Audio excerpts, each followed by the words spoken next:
Alright, everybody, welcome to the theory slash discussion, whatever you wanna call it, video of Umineko when they cry.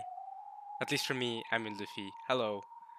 Uh, it is the 1 year anniversary for me doing Umineko videos now. Let's go. Let's go. Great, great. Happy days, happy days. It's November 1st, or at least this should come out November 1st. Because I'm actually not recording this November 1st. I'm recording this on Saturday, so 3 days before November 1st. You do the math. I can do the math. 29th of October. I'm recording this 29th of October, but it's gonna come out during the 1 year anniversary of me recording Umineko. So if you guys go back to check when I recorded the first Umineko video, episode 1, part 1, I was going in completely blind. That was exactly a year ago. So this is timed beautifully with this discussion video we're gonna have now. At the end of episode 4, we finished the tea party and non-human party. We are here. Before we get to the to the answer arc, sorry, we are here. And another thing is, in 5 days, so November 6th, will be my birthday. So I do not have any special video plan or anything like that. Don't worry, it's nothing like that. But um, uh, uh, basically, I might actually just upload. Well, we'll see how it goes. But basically, I want to give you guys a little mystery. I thought I was gonna reveal to y'all how old I'll be. You know what I mean? But I'm actually gonna leave it to you guys. I haven't checked. I obviously haven't watched back every video made on Umineko, but I don't actually know if I've ever said out loud how old I was in any Umineko videos, at least. But I know for a fact I've given enough hints to the point where you all can't say for certain how old I'll be this Sunday. I think it'll be next Sunday. I'm recording this on Saturday, so next Sunday, November 6th, I'm going to be 1 year older, and I'm gonna have you guys just solve that mystery. Just like how I'm gonna try to solve the Umineko mystery here in this discussion video. You guys can do that. I've given you guys enough hints. I'll give you guys a hint right now. All right, it's not really a great hint, but let's go. Who's the youngest in the of the of the Shurma family? It's Maria. All right, so I'm older than Maria. I'll give you guys that hint. I don't think that helps you guys that much. But I'm also younger than,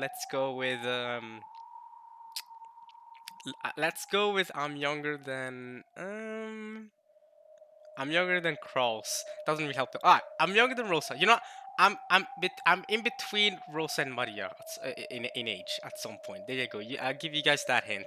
But I've also given you guys enough hints during the last 4. So if you've been watching at least since episode 2 or something, maybe you've gotten enough hints to know exactly how old I am. Or maybe at some point I might have out loud just said how old I was. So yeah, funnily enough, when I recorded the first part of the first episode, I was a year. It was just before I turned the age that I'm currently at. That's kind of funny. But anyway, we're here for the theory discussion video. So, all right, I've taken in you guys' suggestions, right? We'll go to the music box actually. So we'll go to the music box here. Now everything's gonna be silent. You guys won't hear the wind noise from the main menu. And I have spent the last week or 10 days, I should say, theorizing. And wow.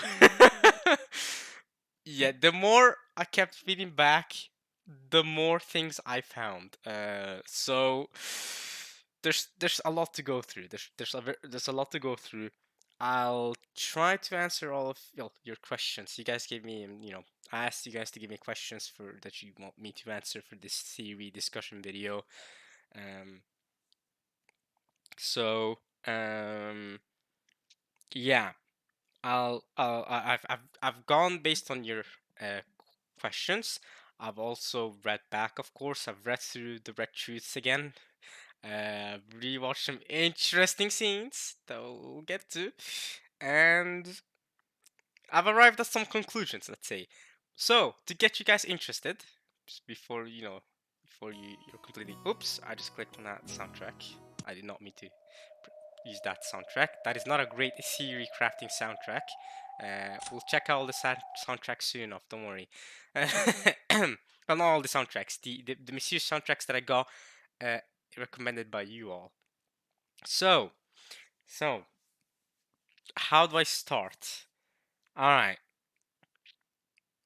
I think I first gotta make some ground rules, ground basis on how I theory crafted. Because at the start of my theory crafting, I was actually keeping notes, but then I realized that they're not my style. They were just inconveniencing me, so I just straight up just stopped taking notes.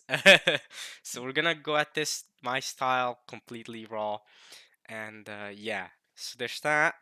Um, I've of course read all the questions you guys have given me. You guys have given me several questions.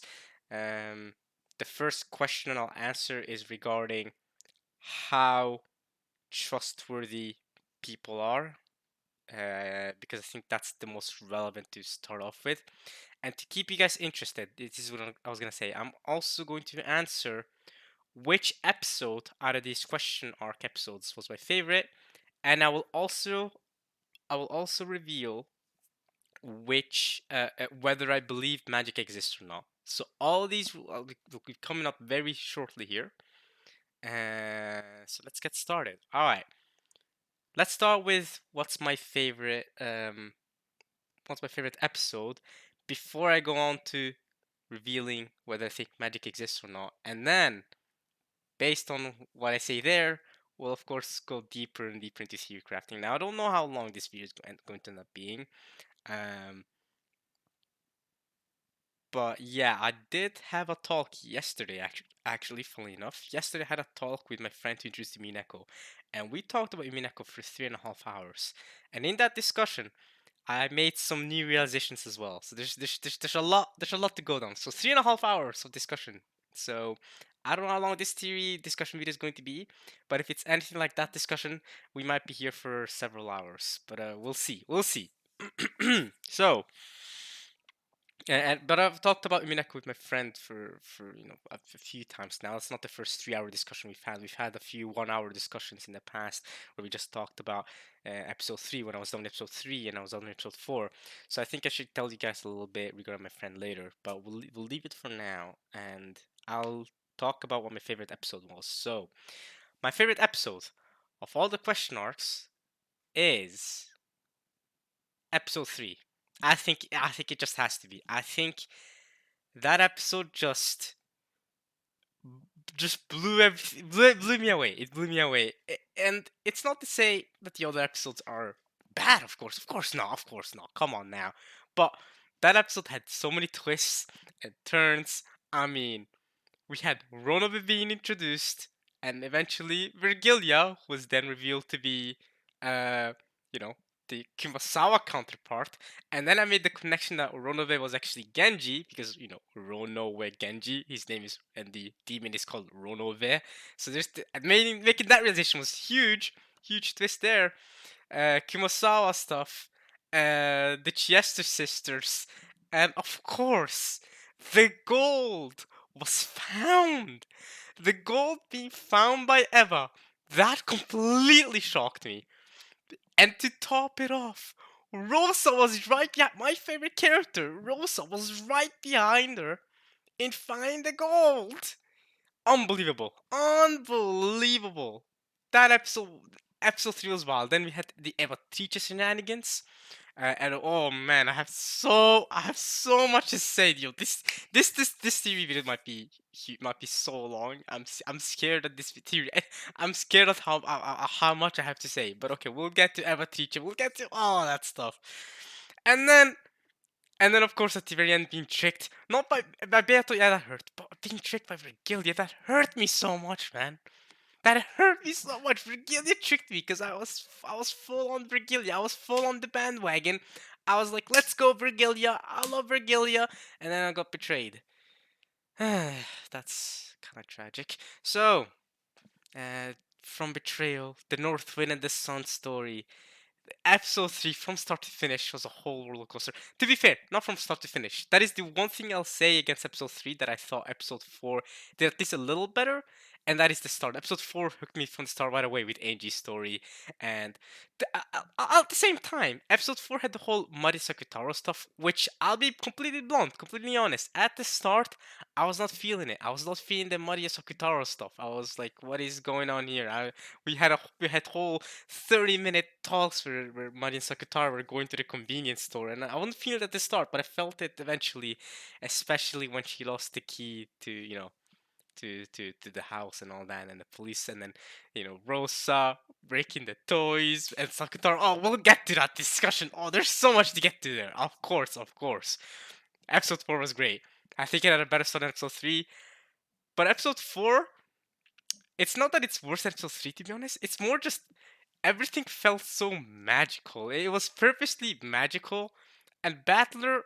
We'll get to when we get to the ground rules. I'll talk about this as well. Battler was just non-existent for so much of it, and so much magic bullcrap happened. The pitfalls, the showdowns, right? The individual letters to send out the children to see who can be the next successor. A whole bunch of stuff. But episode 3, oh my, it was insanity. And then at the end as well, when Angie showed up to save Battler, when I was against Battler all along, Well, I didn't know Beto was tricking me, but I was against Battler writing down that he believes in magic and all that stuff, the Golden Land bull crap. And of course, the Unhuman Party of episode 3 is arguably the best out of the Unhuman parties we've had so far, I would argue. But to be fair, episode 4 did have the best tea party. Yeah, episode 4 had the best tea party, but episode 3 had the best Unhuman party. I'll say that. Okay, so now we've gotten out of the way what my favorite episode is. There's still so much to talk about when we got in episode 3. Of course, you had the 6 locked rooms. There's so much going in Eva and Kyrie. So much. But okay, we'll leave it for now because we need to get onward. Next. The next thing you guys are probably wondering. Amin, do you believe in magic? Oh, this is the big one. I think you guys have been waiting for this one. Alright. Okay. And after I'm done, once I reveal this, I will then get onto the ground rules and expand on things a bit more. So, do I believe in magic? Right? And my answer here is completely irrelevant to me wanting to beat Beato, because I want to beat Beato. I want to prove to her that magic doesn't exist at the end of the day. But this answer is completely relevant to that. This answer is just based on me trying to solve Umineko as a whole and not as a personal vendetta against Beato or anything like that. So, do I believe magic exists?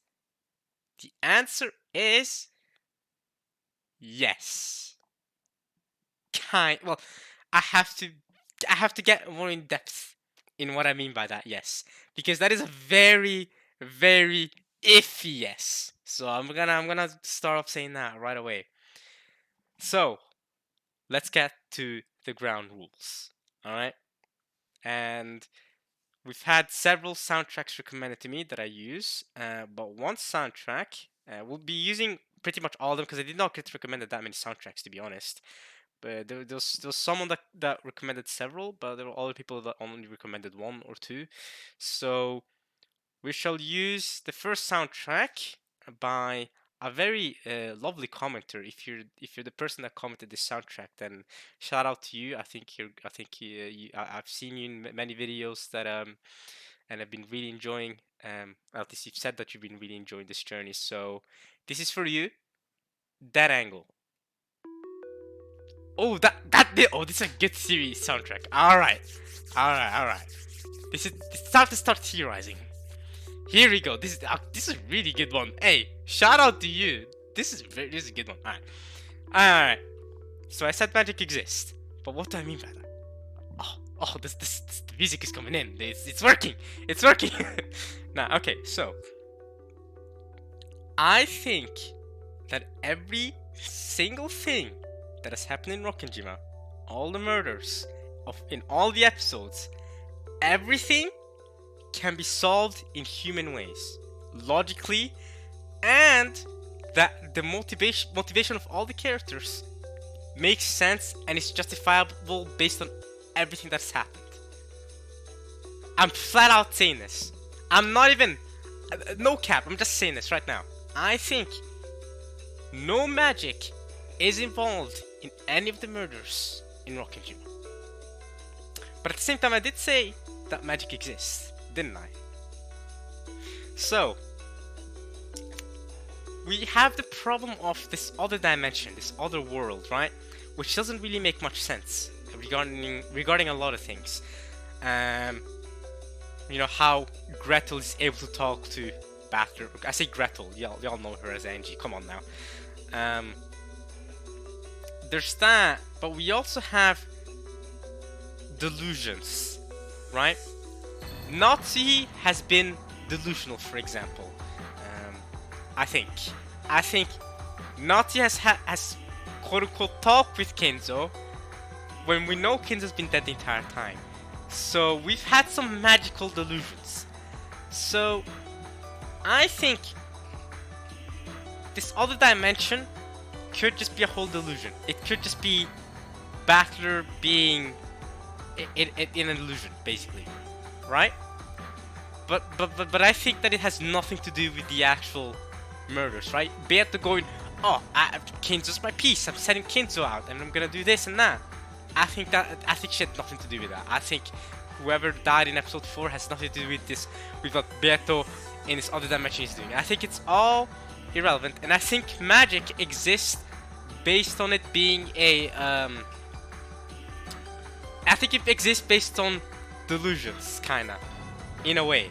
So exist is kind of a, it still technically doesn't exist still. Technically it exists, but it doesn't. I don't know how to really explain it, but it kind of doesn't exist. I mean, because it's not affecting anybody in the actual world. I think the actual world is just moving along smoothly, and no magic is actually happening. You get what I mean? That's why my answer from what magic exists on, it's kind of a yes or no. It's a yes and a no. It's weird, but yeah. So there's that. Okay. Now we've got the whole magic stuff out of the way. I wanna bring out my ground rules before I start getting to the bulk of theorizing and all that stuff. So, okay. So the first thing is, narration can clearly not be trusted. I just gotta flat out say it. The narration, at the start I was trusting everything that the narration told me. In episode 1 and 2 and stuff like that. Before, the more I went on, the more I realized, wait a minute, this narration cannot always count.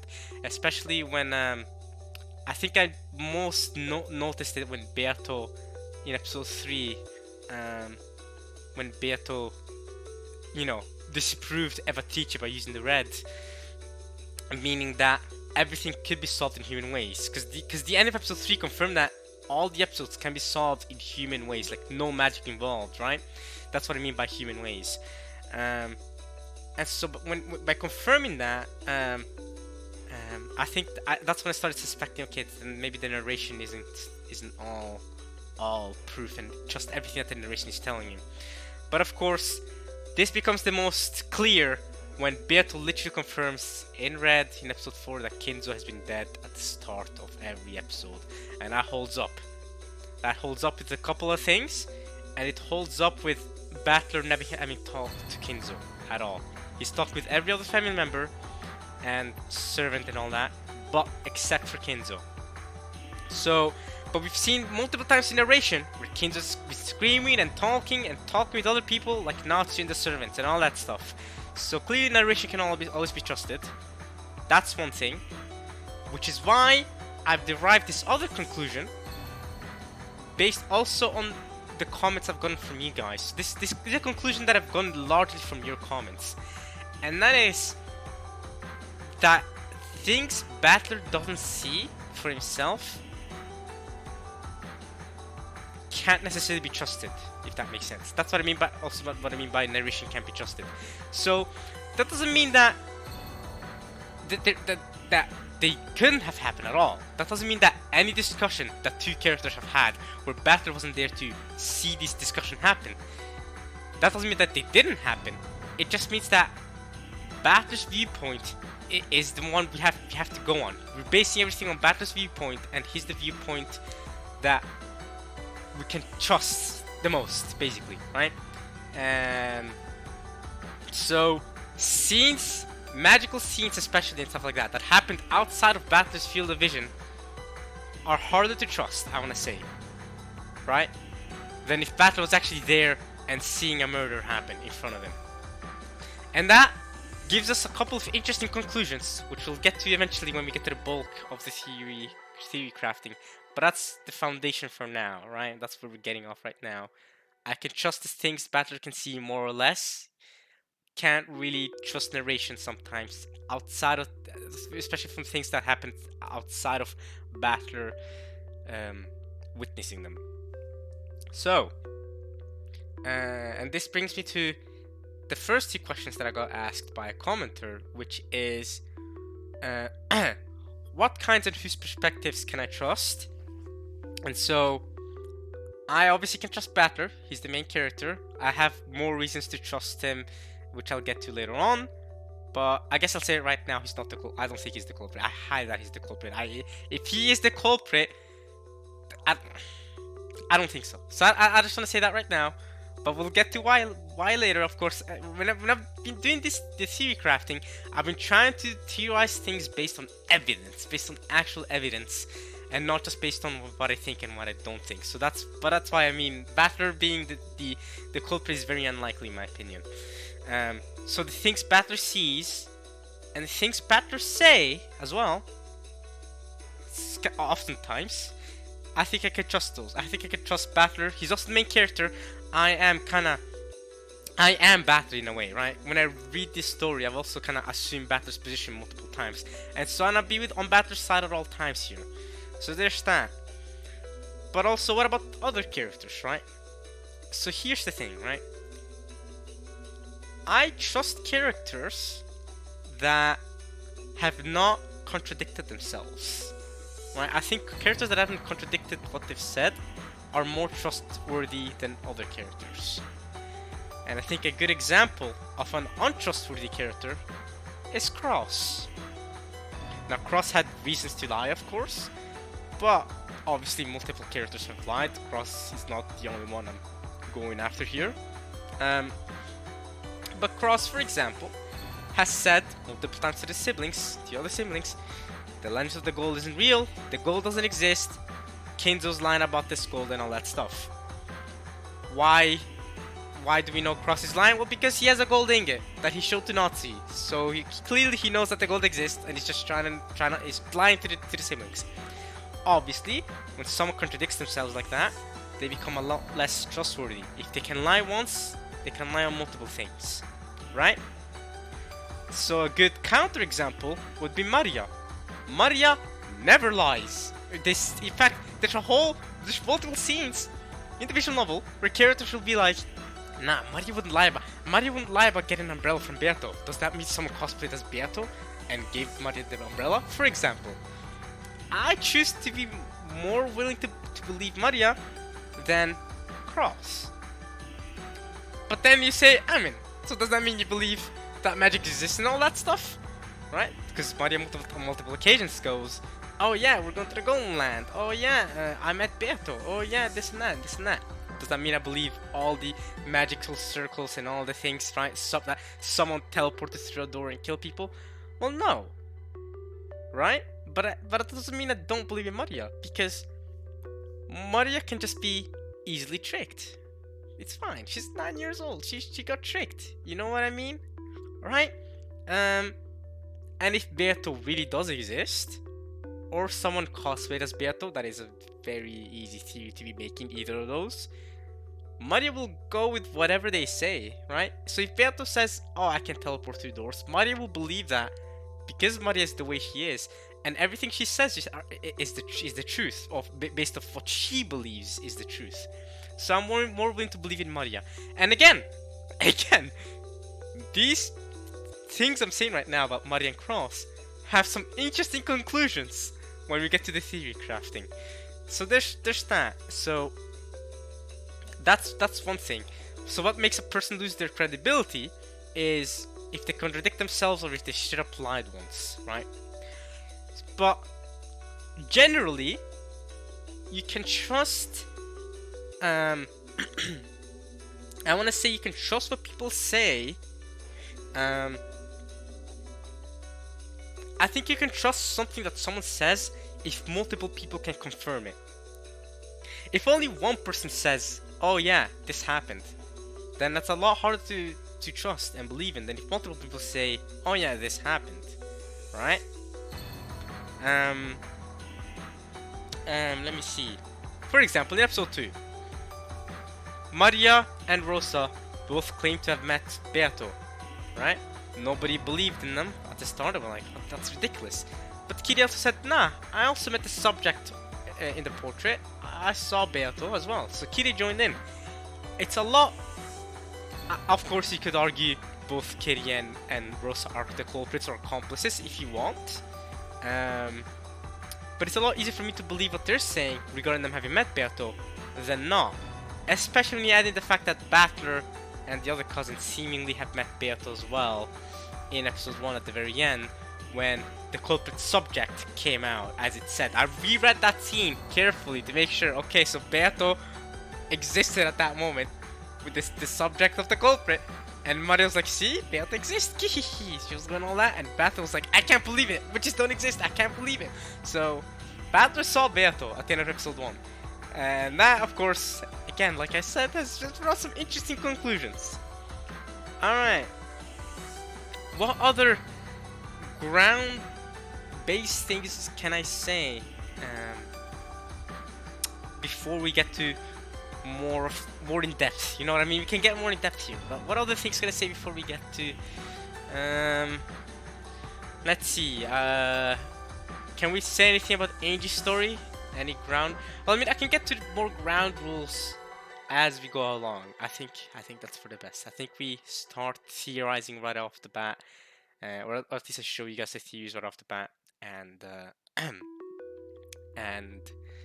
and then if there's any more ground rules I need to mention, I'll mention them then. So I want to start off talking about the discussion I had with a friend, with my friend that actually introduced me to Umineko, the one that told me to read Umineko to begin with. Without him, I wouldn't have read Umineko, at least right now.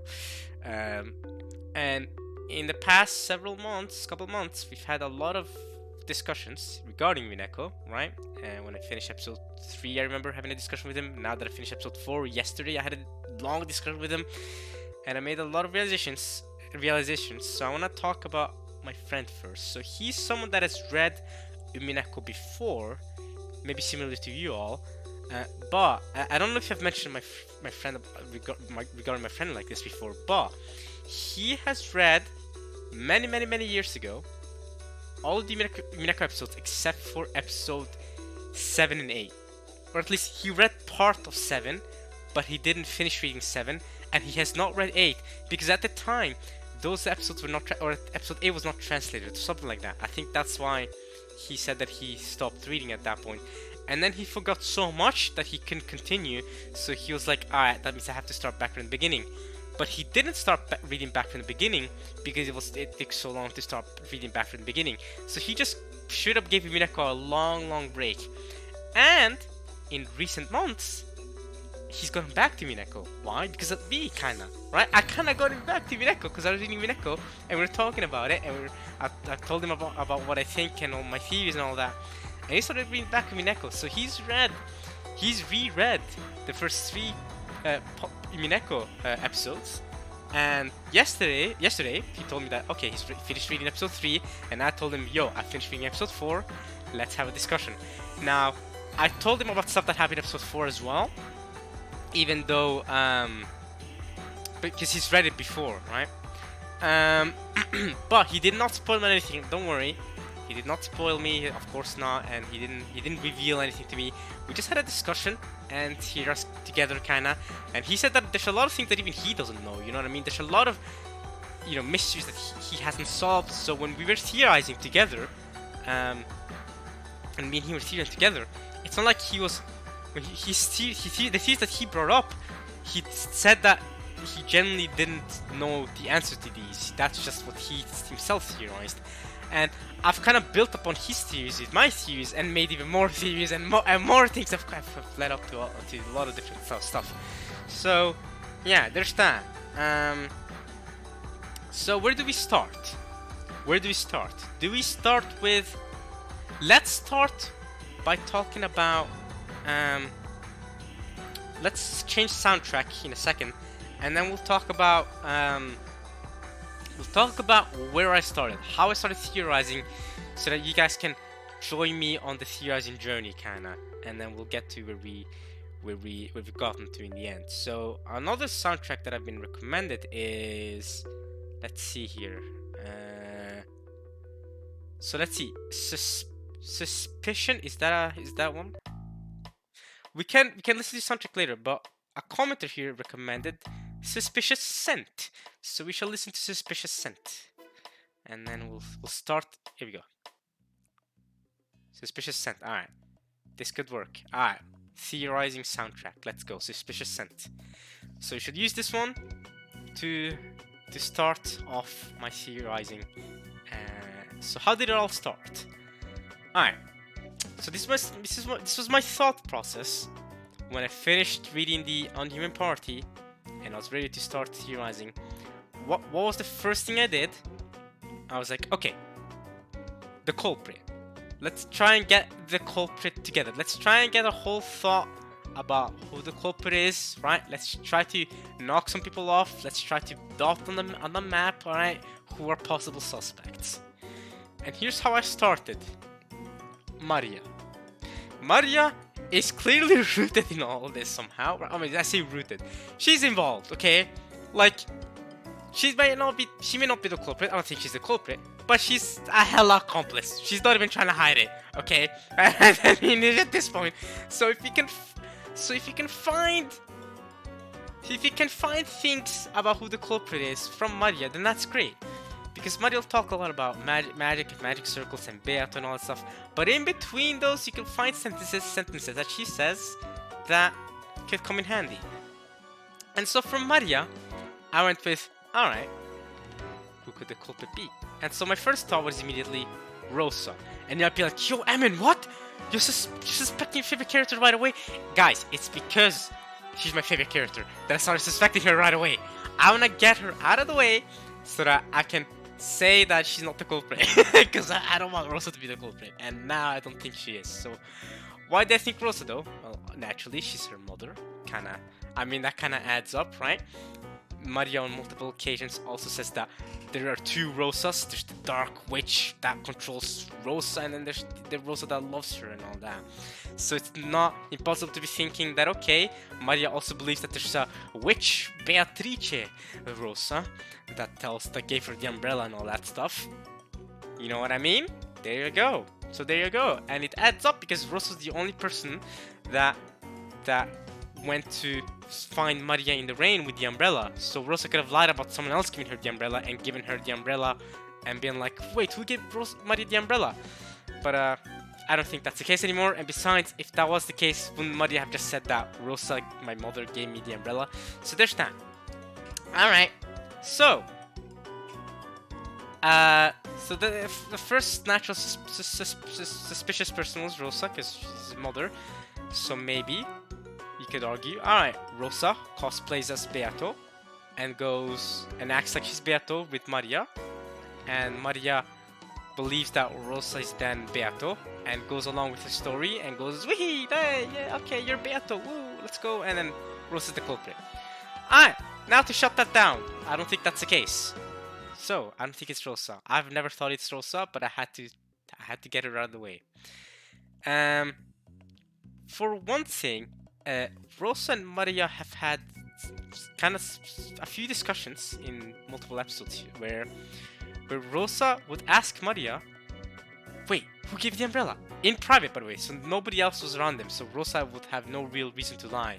And of course, I know Beatrice wasn't there to listen to the discussion, but I choose to believe that this discussion they had was at least somewhat real, okay? Even though Battler wasn't there to actually listen to them having this discussion. It was a private discussion between Rosa and Maria, and Rosa goes, Maria, who gave you the umbrella? Rosa seemed genuinely frustrated at not understanding who gave Maria the umbrella. So clearly it wasn't Rosa, at least that's what I got from that. And Maria would go, Beato gave me the umbrella. She's the golden witch. She's the woman in the portrait. And Rosa goes, alright. And this is something very, very interesting that comes up here. Rosa goes, wait a minute. Is this the first time you've met Beato? And Maria says, no. I meet her a lot. I meet her every year. Now this comes up again. One of my commenters asked me about who is this Beatrice person, this person that Maria meets, supposedly meets every year, right? Whenever she comes to the family conference. This gets brought up here when Rosa's talking to Maria. And Rosa goes, so Beato, have you met her before? Maria says, yeah, I meet her every year when we come to the family conference. So Rosa realizes, oh, okay, so this is some suspicious person claiming to be Beato, or is Beato themselves, that is interacting with my daughter every year, and I don't know who they are. And Rosa seemed genuinely surprised, like, okay, someone like that exists. So that to me rules out Rosa from being Beato, because we can go ahead and assume that whoever this Beatrice person is the culprit. Whoever's acting like they're Beatrice or whatever, and have the gold is the culprit, whatever. So then Rosa says something very interesting, and Maria has an interesting answer to what Rosa says here. Rosa says, so wait a minute, this Beato person, you meet her every year, is this like some person that lives on the island?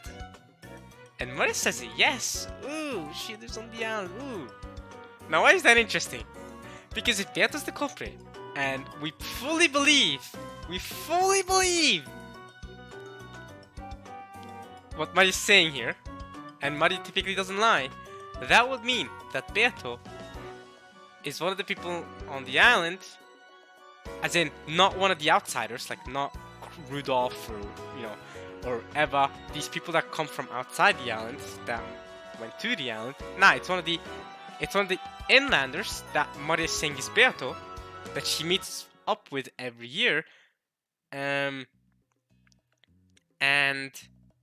so that rules out a lot of people. That rules a heck of a lot of people, right? Naturally, if we go based off what Maria is saying here, that Beato is someone that lives on the island and Beato is the culprit, right? Because Beato is the golden witch that it kills everyone on the island, right? Now, firstly, whether you think it's someone in the island or someone outside the island, this naturally just clears Battler's name in my eyes. Yeah, Battler's name is cleared, so that's one fantastic argument. Because I told you guys earlier that I hide that it's Battler. This is like one of the strongest arguments you have against it being Battler, because it's not Battler. Battler has not visited the family conference in 6 years. The person Maria meets in the island every year, who happens to be Beato, is not Battler. So Battler's good. Battler's safe in my books. Alright? I don't think he's an accomplice. I don't think he's a culprit. I think Battler's good. Okay. But if we go along with what Maria's saying, that it's someone in the island, the culprits not that many people. The culprits are then between the servants, aka Genji, not Nanjo, but we also include Nanjo, sure. Gora, Kumasawa, Kanon, Shannon, they're the servants. We also have Nanjo, like I just mentioned. We have Cross, and we have Natsu. These, as far as I'm aware, are the islanders. No one else is an islander. They arrive from outside the island. Okay? And one of these 8 people then have to be acting like they're Beatrice. Now we know it's not Kinzo, because Kinzo's dead at the start of every episode. So one of these 8 people. This rules out a lot of people. Right? Then it's if you completely go with what Maria's saying there. Alright, so I think I'm making a big leap here. But for now, stick with me, all. Stick with me for now. Next, Beatrice, right? If we go with Beato's dead and someone's cosplaying as Beato, then we have an interesting thing where, again, the culprit, once again, is cut off quite a bit, right? That numbers down the culprit again, right? Even Kiria mentioned this, saying that, well, if the culprit is Beato, and someone is cosplaying as Beato, that obviously means that the suspicion on us women, Kiria saying that, her included, suspicion becomes a lot more clear that it's one of us women that is cosplaying as Beato, right? Right? Because then it's easier to assume or to be suspicious of the women of the island rather than the men, because Beato's a woman, the golden witch Beatrice, right, all that stuff. Kiria said this herself. She made this a point of saying that. So, if we go that based on that, and that, okay, let's say that this person doesn't use a voice recorder. This person is actually a woman on the island that is cosplaying as Beato. This thumbs down the number of culprits quite a bit once more, because now it can't be Genji, it can't be Gora, it can't be Cross, and it can't be Kanon. So now we have a couple of culprits here, right? And it can't be Nanjo. So now we have Natsuhi, Kumasawa. Oh yeah, we have Jessica as well. I completely forgot about Jessica. Sorry, Jessica. I'm sorry. Jessica's another islander, so there's 9 islanders. Not that I think it's Jessica, but Jessica does have blonde hair and she can easily cosplay as Beato, to be honest. But okay, let's leave it at that. Alright. Natsuhi, Jessica, her daughter, Kumasawa, and Shannon. four culprits. We have gone down to 4 people. Just like that. But again, I'm making some assumptions here. I don't want to be hasty. I could have ruled out the culprit very easily by saying it's not one of the outsiders, and I could have ruled out the culprit again by saying it has to be a woman and not a man. It has to be one of the female characters and not one of the male characters. So I've ruled out quite a bit of people here. So next we have to find out their motivations for doing the killings.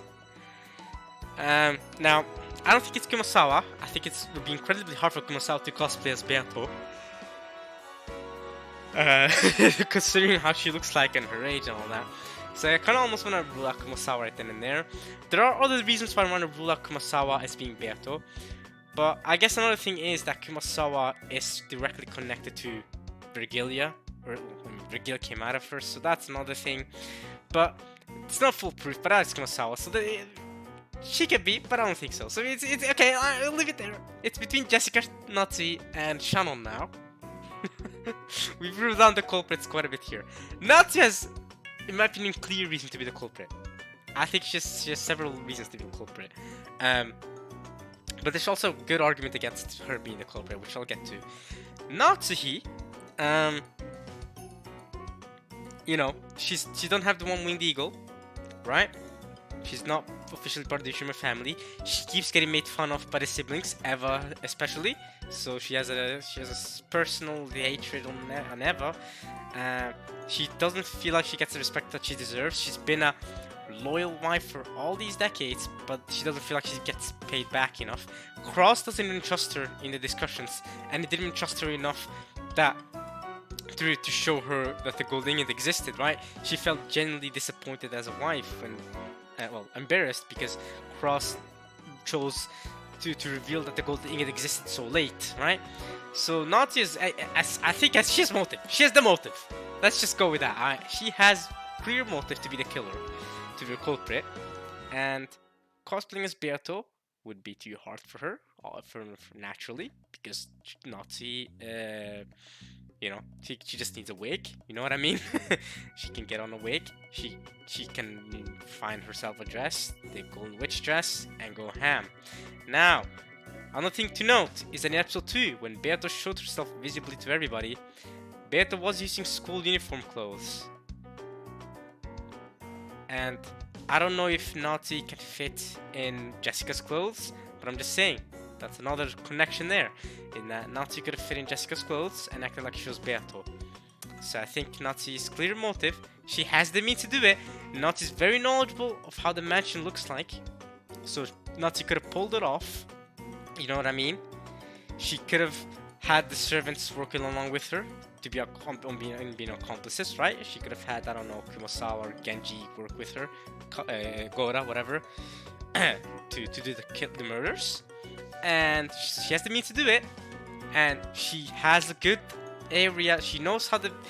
Another good thing about suspecting one of the islanders is that they know how the mansion looks like because they actually live there, so they know what it's like. They know. They probably know good places to hide bodies rather than you know, compared to other people. So suspecting Natsu, she has very clear motive. Arguments against it being Natsu though is well, she doesn't have blonde hair, I guess, but again, a wig is not that hard to get. And she's been dying pretty early on in multiple episodes. I mean, episode 1, sure, you could argue it's Natsu. In episode 2 though, she died straight away. Episode 3, she died with Kraus, and people kept dying after that still. So, although you could say that Eva could have been the culprit in the killings after that, I don't know, but yeah, she died there. And episode 4, she died right away in the first one. I mean, she was literally the first death in episode 4. But that's again, if you choose to believe what happened in the dining hall, she was the first death. So arguments against it being not that she's died pretty early on in a lot of episodes. So yeah, only except for episode 1. But she could, I guess you could say she could have gone around that in some way, shape, or form. But okay, I guess the next suspect we move on to is Jessica. Now Jessica, again, she kind of has the means to do it. I guess not as much as Natsu does. She looks a lot more like Beato than... She probably looks the most like Beato out of every other character in the whole visual novel. So that's a... as far as I'm aware, that's a clear suspicion. Another thing with Jessica is that she has... brass knuckles in her in her pockets at all times. She was beating people up at school with brass knuckles. When she was fighting Rodov in episode 4, she just had brass knuckles on her. What's that about, Jessica? Why? That's crazy. Now again, that's if she actually fought Rodov in episode 4. If that actually happened the way it did. But having brass knuckles on her at all times is kind of sus. Why would she have brass knuckles on her at all times? Can you really say it's just self-defense? What's that about? Why wouldn't an 18-year-old rich girl in the mansion have brass knuckles on her at all times? Do her parents know about that? You know what I mean? She's beating people up at school with it? What? That's one sus thing. Secondly, she obviously has the school uniform. I think, don't they use the same school uniform? I'm gonna go ahead and say that Jessica's school uniform is the same as Beato's school uniform, so using the same school uniform, right? So obviously she has the means to disguise herself as Beato. She can easily look like Beato, right? She can do her hair to, you know, because she has that her hair going down kind of thing, right? But she can easily cosplay as Beato, I guess. You know what I mean? All she has to do is just turn her hair up like that, and then boom.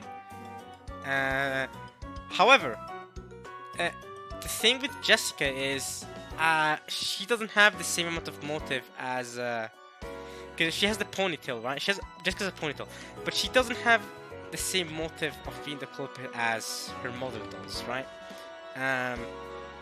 You know what I mean? Why would she go on a killing spree? I don't see it. That's the only thing there. Her motive isn't really clear, in my opinion, and I can't really see how she can be the culprit, but also episode 3's events going the way they did, with her having her eyes getting shot by the smoke from Eva's rifle. So I'm not go with the motive isn't there as much. I don't see any big reasons for why Jessica would do the murders. I don't know. That's the only thing that has kept me away from fully suspecting Jessica. The brass knuckles are sus, but why? Is it because of canon? Right? Is it because she wants to you know, have a relationship with Kanon, so she's killing everyone in the island to accomplish that, and then she can, I don't know, find the gold and go off with Kanon. I don't know. I don't get it. I don't see it personally, but I mean, nah, I don't know. So that's the biggest thing that's keeping me off Jessica, and I don't think it's her. I don't think she has as much motive. Similar to Kumasawa as well. She doesn't have as much motive, I will say. So, have we talked about everybody? We talked about Jessica, Natsu, Kumasawa. What other... Oh, Shannon. Right. Next is Shannon, who again, she has the means to do it, right? She's a servant, so she has a master key. That's another big thing. Being a servant, you have the master key. Easy peasy when it comes to a lot of rooms.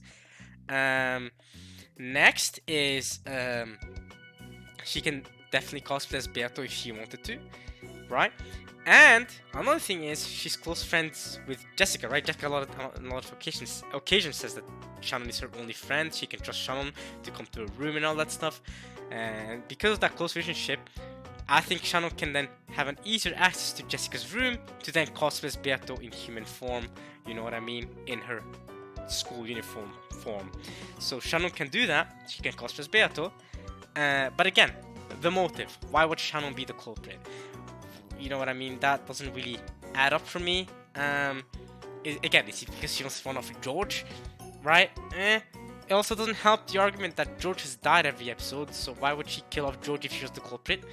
Right? She gets the ring from him, and then she, I don't know, goes on a killing spree and kills him as well.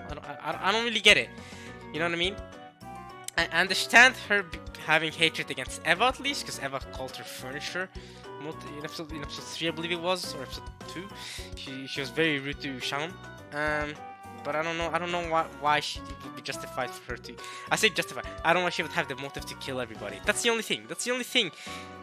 Between all these characters, the person with the most motive would be Natsu. That's really it. That's the biggest thing I have. Because I don't know why Shannon or Jessica or Kumasawa or something would go on this killing spree. But I mean, hey, I'm not ruling any of them out. Don't worry, I'm not ruling any of these them out. Other than Kumasawa mostly. I don't see it being Kumasawa. This is the only thing. And I don't see it being as Jessica either. But I'm not gonna rule her out. I guess. I guess. I think Natsu is 1,000 times more suspicious than Jessica is. But I mean, I guess I won't rule Jessica out. Now, one last thing to talk about regarding who the culprit is before I go even further is that the culprit is connected to Battler, because Beato, when talking to Battler, she confirmed that Beato said that that Battler has a sin did a sin 6 years ago, and that this sin has caused people to die, has caused the Rocket Junior murders, right? She said that in red, and to follow up on that, Battler has survived till the very end in like every episode, and we did the statistics for it, and we found out there's a very low percent chance, there's a less than 0.1% chance, alright, for Battler to have been alive for as long as he has, that many episodes in a row. Very unlikely. So the culprit is clearly connected to Battler, even if Battler, in my opinion, is neither the culprit nor an accomplice. I think Battler is neither. But yeah, it's still kind of sus. You know what I mean? It's still kind of sus that Battler, you know, is connected to the culprit. And if Battler is connected to the culprit, right? There's a connection between Battler and the culprit, which we know is not familial. It's not a family thing. Beato said it's not your family. I'm not interested in your family. It's not regarding Rudolph or Asumu or Kirie. But you have Sin, and that makes me wonder who has that kind of connection to Battler. And so, who's the person we've given the most suspicion to right now, right? It's Natsu, isn't it? But the thing with Natsu is that, and this is another argument against her, is that I don't see her as having any special connection to Battler at all, right? We haven't seen her interact with Battler in any suspicious particular way that would make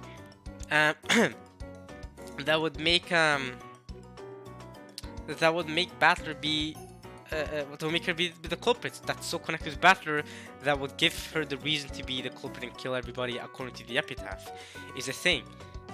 Jessica is a is a much stronger contender on that front, because obviously Jessica and Battler are much more connected in being similar age, and they interact with each other, being cousins and all that stuff. So a lot easier to say. The thing with Jessica as well is that she's died on multiple times relatively early on. I mean, in episode 2 she died with Kanon, right? Kind of early on. In episode 3, episode 3, to be fair, she did die in the 10th Twilight, didn't she? In episode 3, right? Because Eva killed Battler at the end there. So I give her that. In episode 3 she's a survivor for a long time. Episode 4 she died in her tests, so there's that. And episode 1 she survived again. But okay, so episode 1 is really the best argument against it being Jessica, because she died early on. But Kanon was missing during that investigation. Okay, okay, next we have Kumasawa. Again, I don't see any deep connection between Kumasawa and Battler. Skip. Again, I don't think it's Kumasawa. And then Shannon and Battler, I still don't really see it. You know what I mean? I don't really see Shannon and Battler having any... But they have interacted quite a bit, to be fair. They have. Battler and Shannon have interacted. At least based on the argument that the killer is connected to Battler in some form way, because Battler survived till to the end of every episode, and Battler having a sin that has led to people dying in Rokkenjima. There's definitely a bigger argument for Shannon compared to Nazi. Battler did say that he, that he was gonna arrive on a white horse with Shannon, and they've had multiple little interactions here and there in all the slice of life scenes in all the episodes. So Shannon isn't an impossibility, I guess. You know what I mean? So yeah. Yeah. So the culprit is connected to Battler. Now, how about we revert our suspicions a tiny bit? Let's remove the theory that it has to be an islander, right? Let's remove that, and let's also remove a little bit the stuff regarding about it having to be a woman, because Beato's a woman, she's a witch, whatever. If we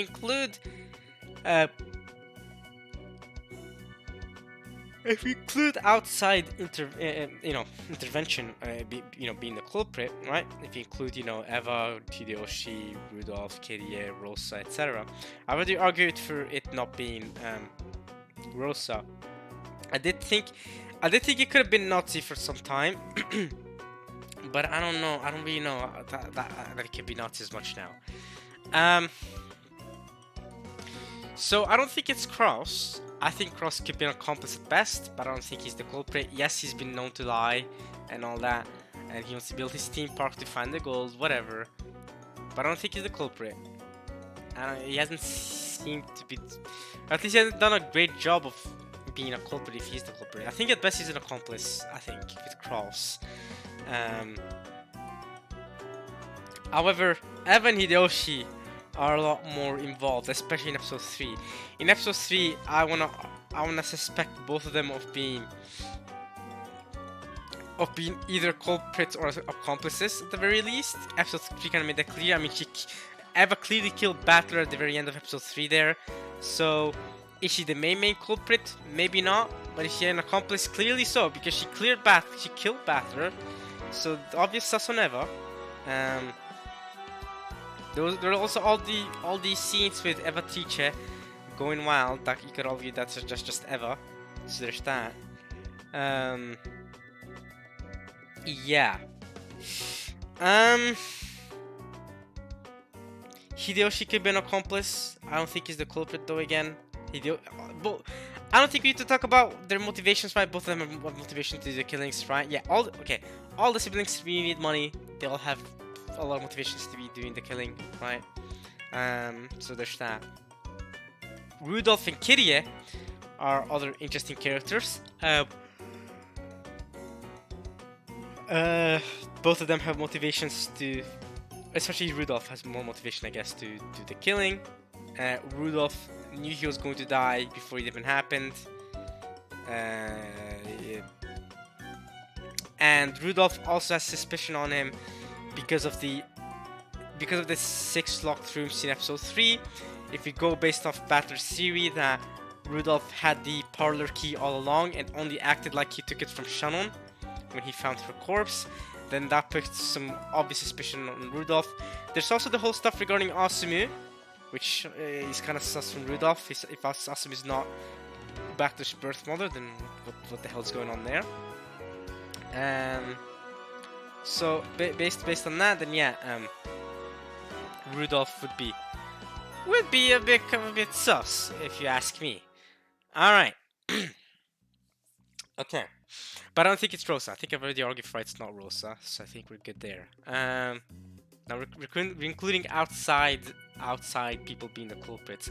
I already said that George is sus on multiple occasions, because he's just based on his personality. The thing with George is that I have no evidence for him being the culprit at all whatsoever, other than the code that was written on the door to when he died in episode 3. There was a code written, and him and Shannon were found in there in the parlor, right?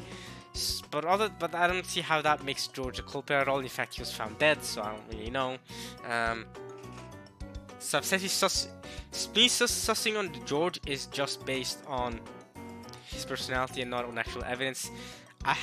When I've been reading back, I haven't found any clear evidence that it could be George, to be honest. I mean, he jumped off the window in episode 3 to go meet up with Shannon. But again, he flew off. Or I guess he flew off, if you're gonna say that. And then someone locked behind the window, whatever.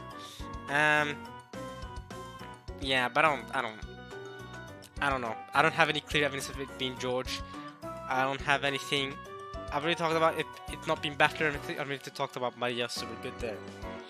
Alright, I think for now we're done culprit theorizing. For the time being, we'll get probably more into it eventually, but we're done with it for the time being. I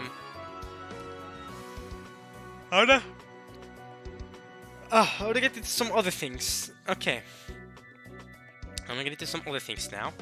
I think we're done talking about who the culprit is, but if you ask me who's the most suspicious of being the culprit, I think if you go based on my original thought, Natsuhi.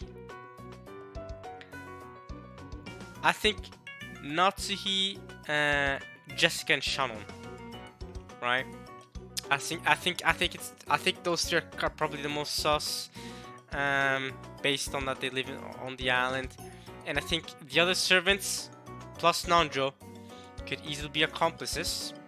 Right? I think they could be accomplices, but I don't think they're the main culprit. I think the main culprit is probably one of the female characters, because Beatrice appeared as a female character, and so I think it's one of those three. All right. If it is Shannon, I think Kanon is definitely an accomplice. You know what I mean? Because the way they're so close together. If it's Natsuhi, then I think Genji is probably involved as well. Maybe Nanjo? I don't know. If it's Jessica, I don't really know. If it's Jessica, then definitely Kanon is an accomplice. So Kanon being an accomplice is a popular thing going on right now. But yeah, we'll leave off the culprit discussion there. That's where I've gone to, based off what we've just discussed. Of course, there's more to discuss. Okay, let's switch to music for now. Let's go to Suspicion. Alright, next soundtrack.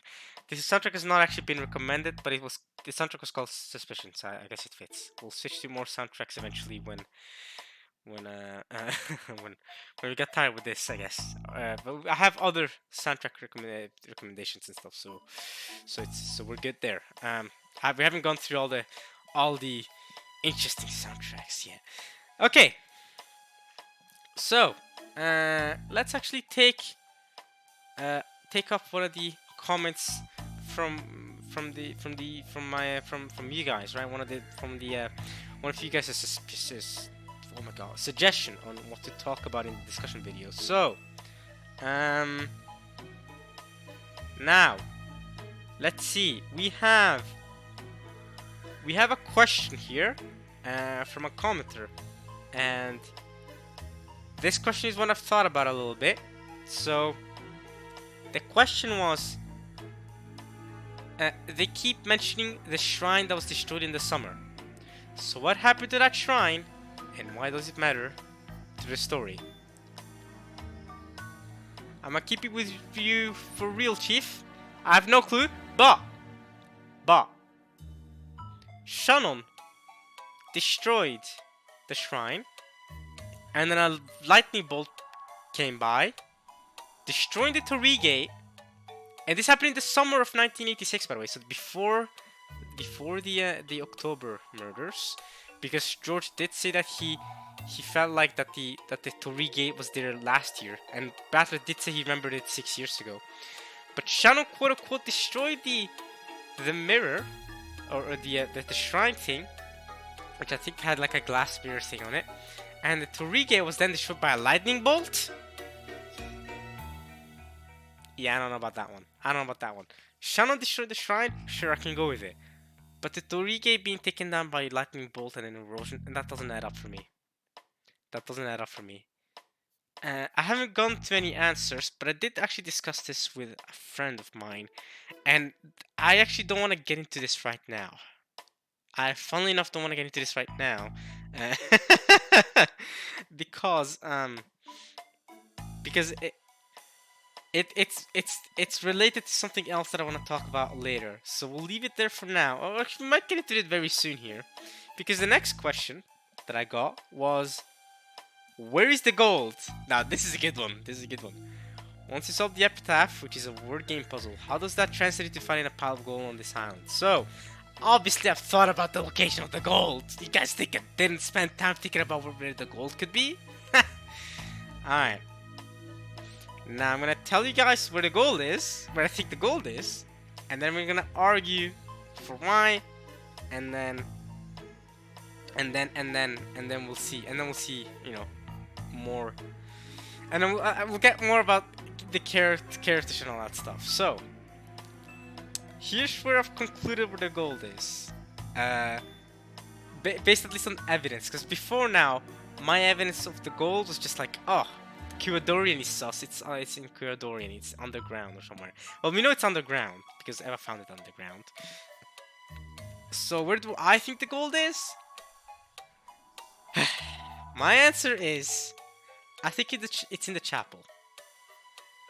I think the gold is located probably below the chapel. There's probably some those stairs that Eva walked down, and Rose as well. I think they go below the chapel, and somewhere down there is the gold. Now there's several reasons for why. There's several reasons I came to that conclusion. The most clear reason, obviously, is Kenzo telling his children to just never go to the chapel. Don't visit that place, it's sacred.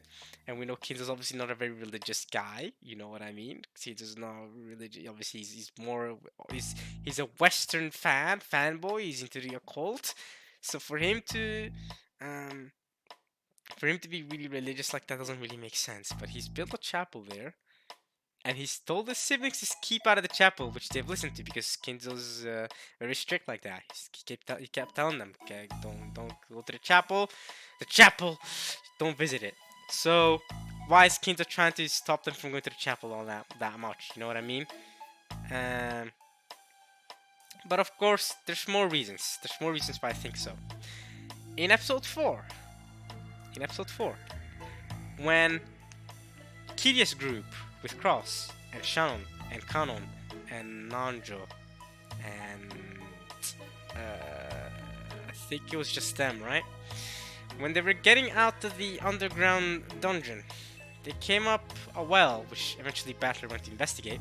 They came up from a well, and this is what's so great about rereading the visual novel. Well, I didn't reread the whole visual novel. Don't worry, no, God no. I only reread some scenes, the most important scenes, really quickly. Spent some hours rereading those,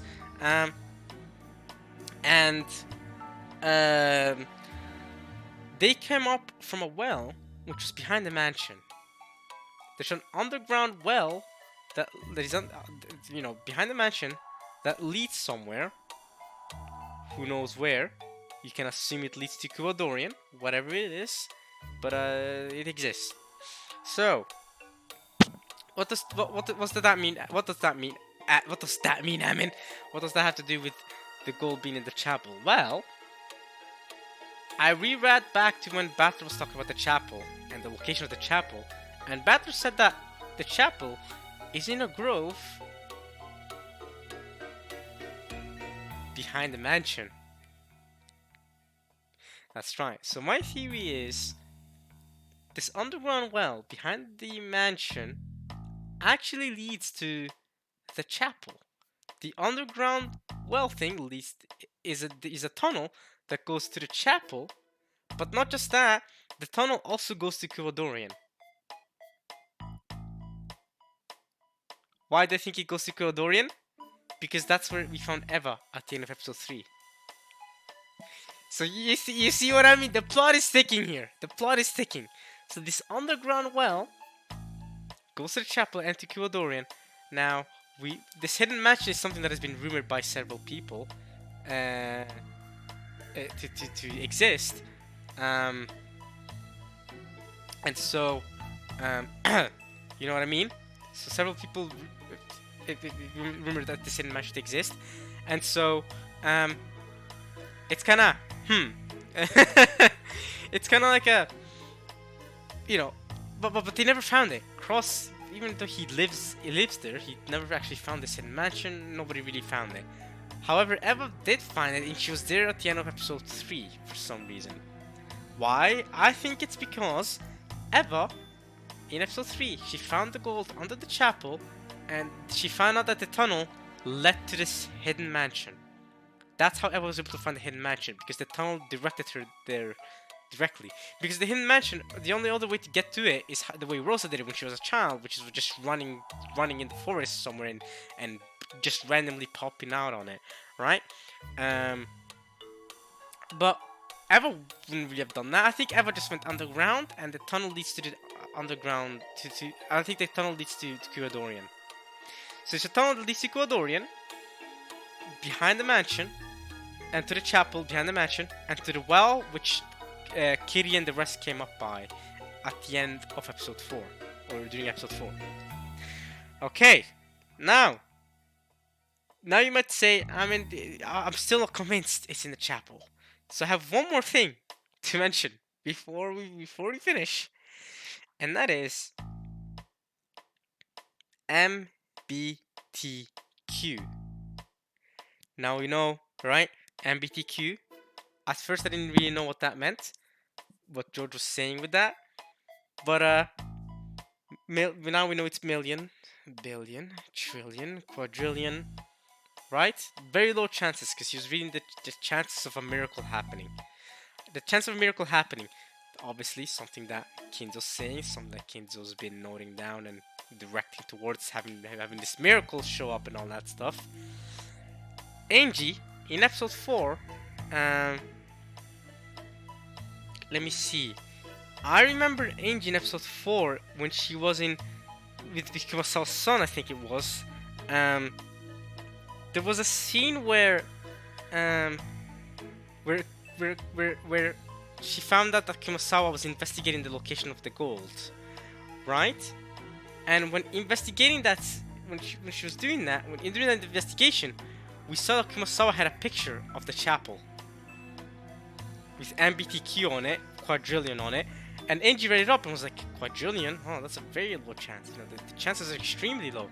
And then Kumasawa's son, I think it was, or grandson, I think it's son, was like, oh yeah, that's Kumasawa Oba-chan. She was trying to solve the riddle of the gold. She was trying to find what the gold was. Isn't that funny?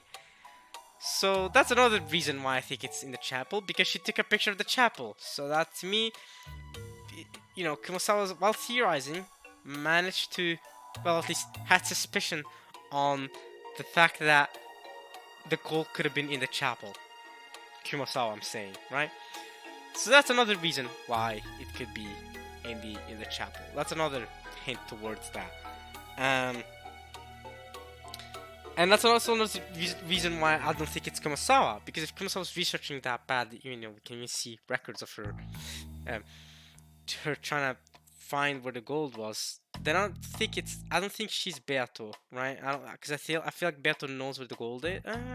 But there's also a theory that they did make in episode 1 actually, where Beato doesn't know where the gold is and is challenging the siblings to try and find it, so that she herself can get the gold for herself, right? Because she doesn't know what the location of the gold is. So based on that, you could say it's Kumasawa, but I don't think so. I think if she was trying to solve the riddle and find where the gold is, I don't think she's actually Beato at that point. So that's another reason why, which is what I was trying to get onto earlier, why I don't think it's Kumasawa. I don't think Kumasawa is the culprit. But yeah, so where's the gold? I think it's under the chapel. And it adds up with a couple of things that I mentioned right there. And it also adds up with Kinzo telling the siblings not to go to the chapel because of some weird reason that we still don't know why until now. Also, in episode 2, when during the 6 murders, the Halloween murders, they found 3 golden ingots on there. So, for the culprit to find 3 golden ingots right on the chapel and then go up to the chapel and then put them there, that would have been very easy for the culprit to do. Very near, it's nearby. They could have just gotten 3 pieces and then gone back up from the chapel, up to the chapel, and then put the gold pieces there. Boom, bada bing, bada boom.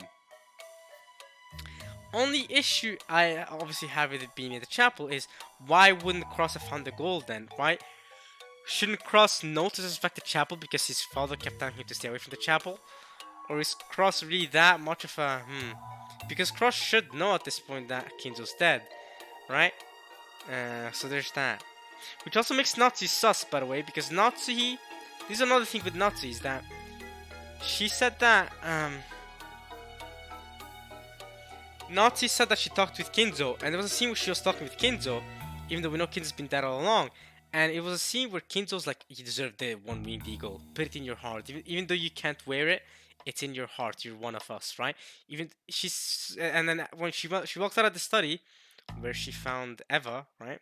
Where she found Eva, but she was acting all happy and confident, and Eva got irritated by that. So that doesn't really add up to me, that not even because Kinzo's been dead all along. So I think Natsu is delusional. I don't think she actually talked with Kinzo. I think she just convinced herself in her heart that she deserves the one-winged eagle and that she is one of the Ishima family because she's been loyal for so long. So clearly there's some sus on Natsu, and she's clearly lying about Kinzo being alive. Same thing with Cross. They could say it's preposterous all they want, but there's a clear suspicion there. Okay, so now I've talked about where the gold is. Alright. Now let's get to some other questions from y'all. What else do we have? Let's see. What is the actual story behind the human Beatrice that Rosa met 19 years ago? Why was she there in the hidden mansion, and who was she? So, I mean, I guess I think a real Beato definitely existed, right? I mean, we know this because Ronove confirmed in Red that those two had a discussion in the hidden mansion at that point. So Beato existed, and I'm gonna go with Beato is Kinzo's mistress, just like they keep saying, and she was there 19 years ago. She's questioning who she was and all that. Kinzo's with her. Kinzo's clearly in love with her, but she said no. They did talk about homunculus bullcrap, which I don't really know what to make of that. I tried to theorize regarding it, but I didn't know what to make out of the homunculus crap. Until I had a discussion with a friend. Because my friend theorized that the homunculus bullcrap, it could just be cloning, is what he theorized. He could have tried to be cloning people, Kinzo, which is why, because we know that Kanon and Shannon and stuff, and Lunon and them, they come from this orphanage or whatever, and they're all given these similar names that end with on. So Kinzo, what my friend theorized, which I think is interesting, Kinzo could have tried to clone Beato because Beato died 19 years ago with Rosa, and then Kinzo tried to clone Beato after her death because he couldn't deal with her loss. So he tried to clone Beato, which is what this entire epitaph is about, trying to revive Beato. Reviving Beato is really all just a dumb argument for cloning her.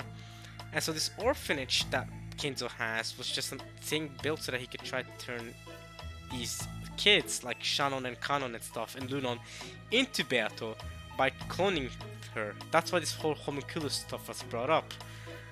I thought that was interesting to see from my friend. Then again, this is not a theory that I made up, but I thought it was interesting that he said that.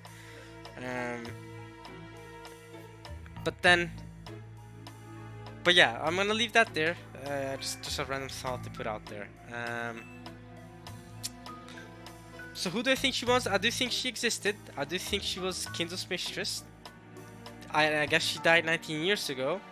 If you believe that she died 19 years ago, and that the portrait is and that the portrait is an old portrait from a time when she was alive, then I guess whoever is the culprit is just cosplaying as Beato right now. It's either that or Beato's been alive this whole entire time and she's the culprit. The problem is similar to Kumosawa.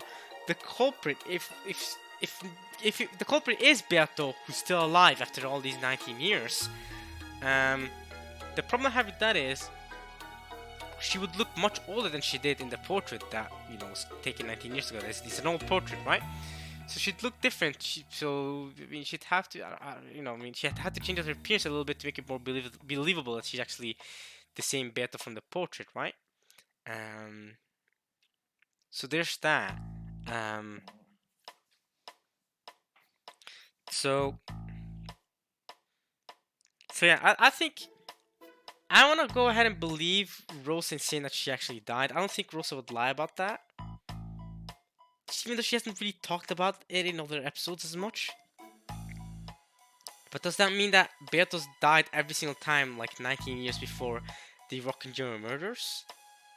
If that's the case, does that mean that whoever the culprit is I guess is cosplaying as Beato every time and acting like they're Beato? I guess that is a natural conclusion to get to based off of that. Alright, I've been talking for a while straight, so I'm gonna go get a drink, and go get some water, and then we'll continue the discussion. Don't worry, it's not gonna take that long. And then I'll continue on to the to the next thing, which is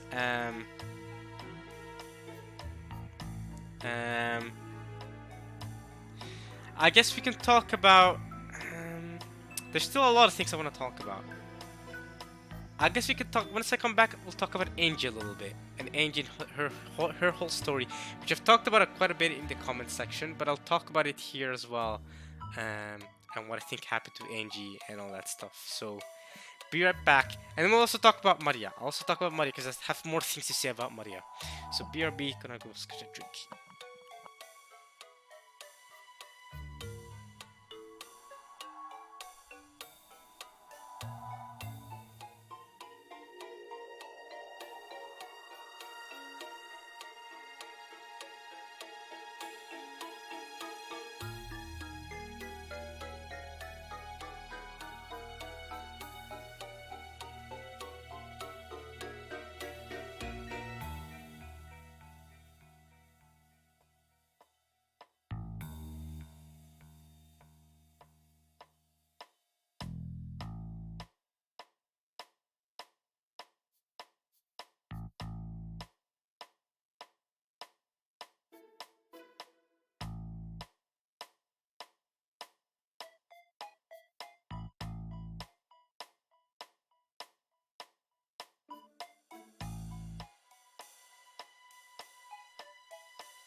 Sorry about that. Sorry. We're back. Okay. I think we've been going on for about an hour, maybe an hour and a half, maybe. Nah, I think it's about an hour. I think an hour is about correct. Next soundtrack that I got recommended before keep going. Let's talk about Angie though, because I definitely have some things regarding Angie I want to say. So, Psy Chorus is the soundtrack I got recommended. So let's use that. But if you're watching this too far into the future, I feel like I've given y'all enough time to give me suggestions on what to talk about in this TV video. So if you're watching this really far into the future and wish you could have given me suggestions on what to talk about here, you can still ask me questions when I'm not doing discussion. I mean, this is the only discussion video I think I'm gonna do, and this is probably the only non-actual reading Umineko video, non-reading Umineko video that I'm gonna do, other than other than after I'm done reading all the episodes. So, but you can still ask me a question in the comments in parts to come before I end the visual novel, and I'll answer them in the comments or in a video that comes after that. That's fine. It's just this is the only theory discussion video that I'm gonna do a whole extensive thing about. So I make sure I get to talk about everything and get everything off my chest before we get on to episode 5, right? Okay, so Psy Chorus. But yeah, you can still comment. I've given people enough time. If you're watching this after I'm done reading the whole visual novel, right, after all 8 episodes are out and uploaded, then yeah, just I guess enjoy the ride. Okay, Psy Chorus. Where is Psy Chorus? Black Liliana was another one that was recommended to me, but we'll go to Psy Chorus first. There we go. Alright. Psy Chorus is a very wholesome soundtrack. Okay. Angie. We already talked about Angie a little bit here to argue about different things. So what happened to Angie? I've mentioned this multiple times, both in videos and in comment sections, but I guess we'll talk about it here real quick. But basically my theory is, at least regarding Sakotaro and Angie, is we know now that Sakotaro is not the only one of his kind, as in he's not the only lion stuffed animal that exists in the world. So what Angie saw in the sleep shop with Kawabata, that shocked her a lot, was actually Sakotaro. Amakusa and Kawabata saw no issues with him because he's just a land stuffed animal, but she clearly saw an issue with it because Sakotaro was supposed to have been destroyed, quote unquote, by Rosa, and Sakotaro was supposed to be the only person Sakotaro in the existence because he was made handcrafted by Rosa, who worked hard to make it. Angie made the realization that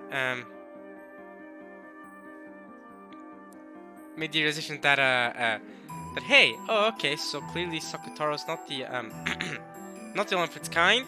So she probably took the Sakotaro from the sleep shop, or another Sakotaro, who knows. Went to the island, and then when Beato was like, I can't revive Sakotaro or whatever, because Rosa created him, and even though I'm a witch and can revive everything, Sakotaro can't be revived. Then Angie came up, was like, hey look, I can revive him, and then boom. So all that, what I think really happened there was just Angie brought up Sakotaro from the sleep shop and was like, haha, boom.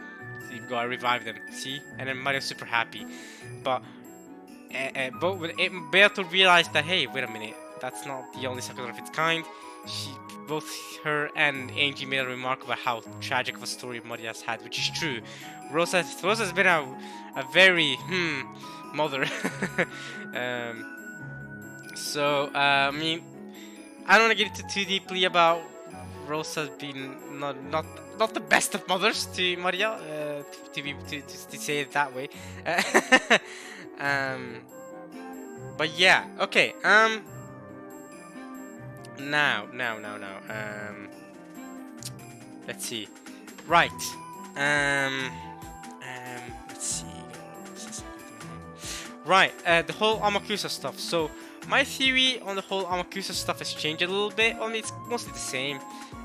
Except the only difference between what I thought back then and what I think now is that Angie's not the one who won the fight, Amakusa is the one that won the fight, because Angie supposedly died in 1998. So what I think happened with Angie at the very end of 1998, why she died in 1998, is essentially Okonogi, probably, working with Amakusa, that they were like, alright, kill off Angie, right? She's gonna go to the island, you kill her off in the island, then when she's dead, the money will be inherited by us, right? Because they had close connections with Eva. We know Okunogi had close connections with Eva. So Makoto's like, okay, he put the freaking sniper gun, whatever, in his in the bag, the golf bag that Angie looked at and noticed. Was like, okay. Now, of course, in Angie's story, we trust things that Angie sees. So Angie's perspective is the more trustworthy one, right? Angie then went to the island. She met up with Kasumi there. They were all shot by Amakusa. So Amakusa dealt with the Sumodera family, which is another thing that he was ordered to do by Konogi, I guess. Right? Because I guess Okonogi is a genius and massive plan with Amakusa so that both Angie and Kasumi would go to the island. This how I'm theorizing, and then Amakusa would then kill Kasumi and the bodyguards, which is why they all died one by one. Then Amakusa went and confronted Angie, and Amakusa was like, cool, right? Cool, and all that stuff, right? And Amakusa then killed off Angie as well, and took off with her money. And I don't know what happened to Kawabata. Maybe Amakusa killed Kawabata as well. Maybe he managed to get back anyway, and Kawabata didn't die, but they got back without Angie. That's the point. And the discussion Angie was having with Maria and Beato at the end there, I guess it's just, I guess we can put it that down to, I guess we can just say that's all delusion, and what really happened was that Angie put Sakotaro, the land stuffed animal, on Maria's grave, made a grave for Maria, put Sakotaro there, the land stuffed animal, not the actual Sakotaro, and just left, and then was killed by Makusa. So Makusa and Okonogi were aiming for the money all along and betrayed her. That's the gist of that theory. I don't want to get, again, I know I went really quickly through it. I could have kept going, but since I've mentioned that theory so many times now, I think I'm done. I think I've overexerted myself, in fact. But the only change here is that Amakusa killed Angie at the end, which is why it says Ushirome Angie died in 1998. I think her being turned to mincemeat was just Amakusa killing her, then throwing her off the cliff or something. Boom. There we go. Solved, I guess. I don't know. Whatever you want to say. That's the theory. I don't know. It could be something else. That's the thing. This is all theory crafting based on the evidence we've gone. That's the best part of what I'm doing right now, is that I'm using evidence to try and theory craft and solve stuff. Alright. What else do we got? Let's see.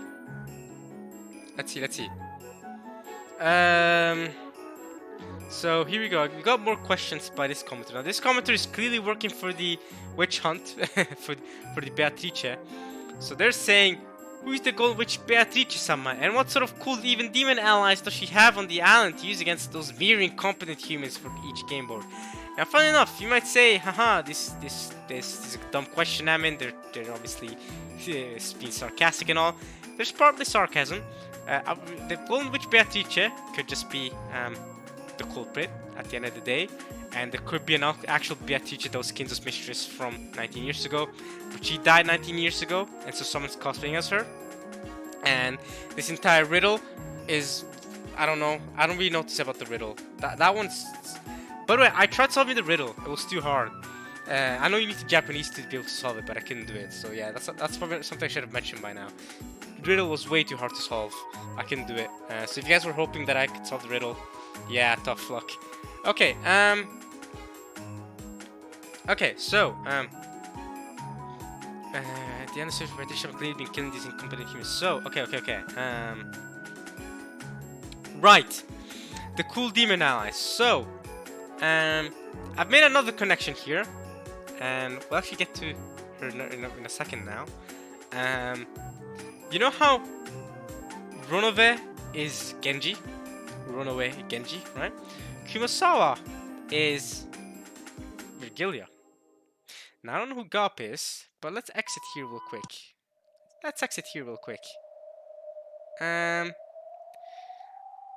Now we've gotten away from the music there for a second, for a very important reason. If you guys remember, Maria had Sakotaro, right? And now I've told you guys the truth about Sakotaro and all. But Maria also had 4 rabbits, 4 bunnies. Y'all see where I'm going with this, right? What happened to the one bunny? Rosa destroyed it.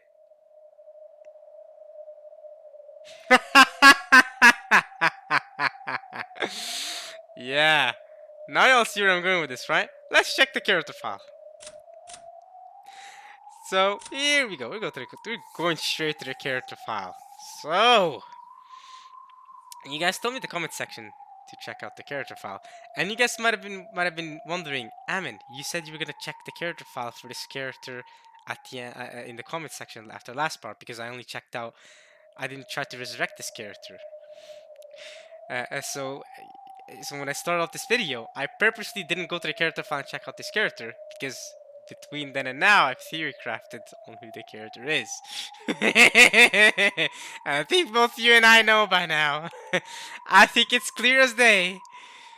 Here we go. I wait until now, and I'll try resurrecting them, because I haven't actually tried yet. So let's go to Angie's side. No, actually, I shouldn't go to Angie's side. I should go to which side? What am I doing? Which side? So, Maria had 4 bunnies. Maria had 4 rabbits, 4 bunnies. She had 4. She had 4 of them, didn't she? Okay. Oh yeah. Oh. By the way, guys. Hey guys. One of them was destroyed by Rosa.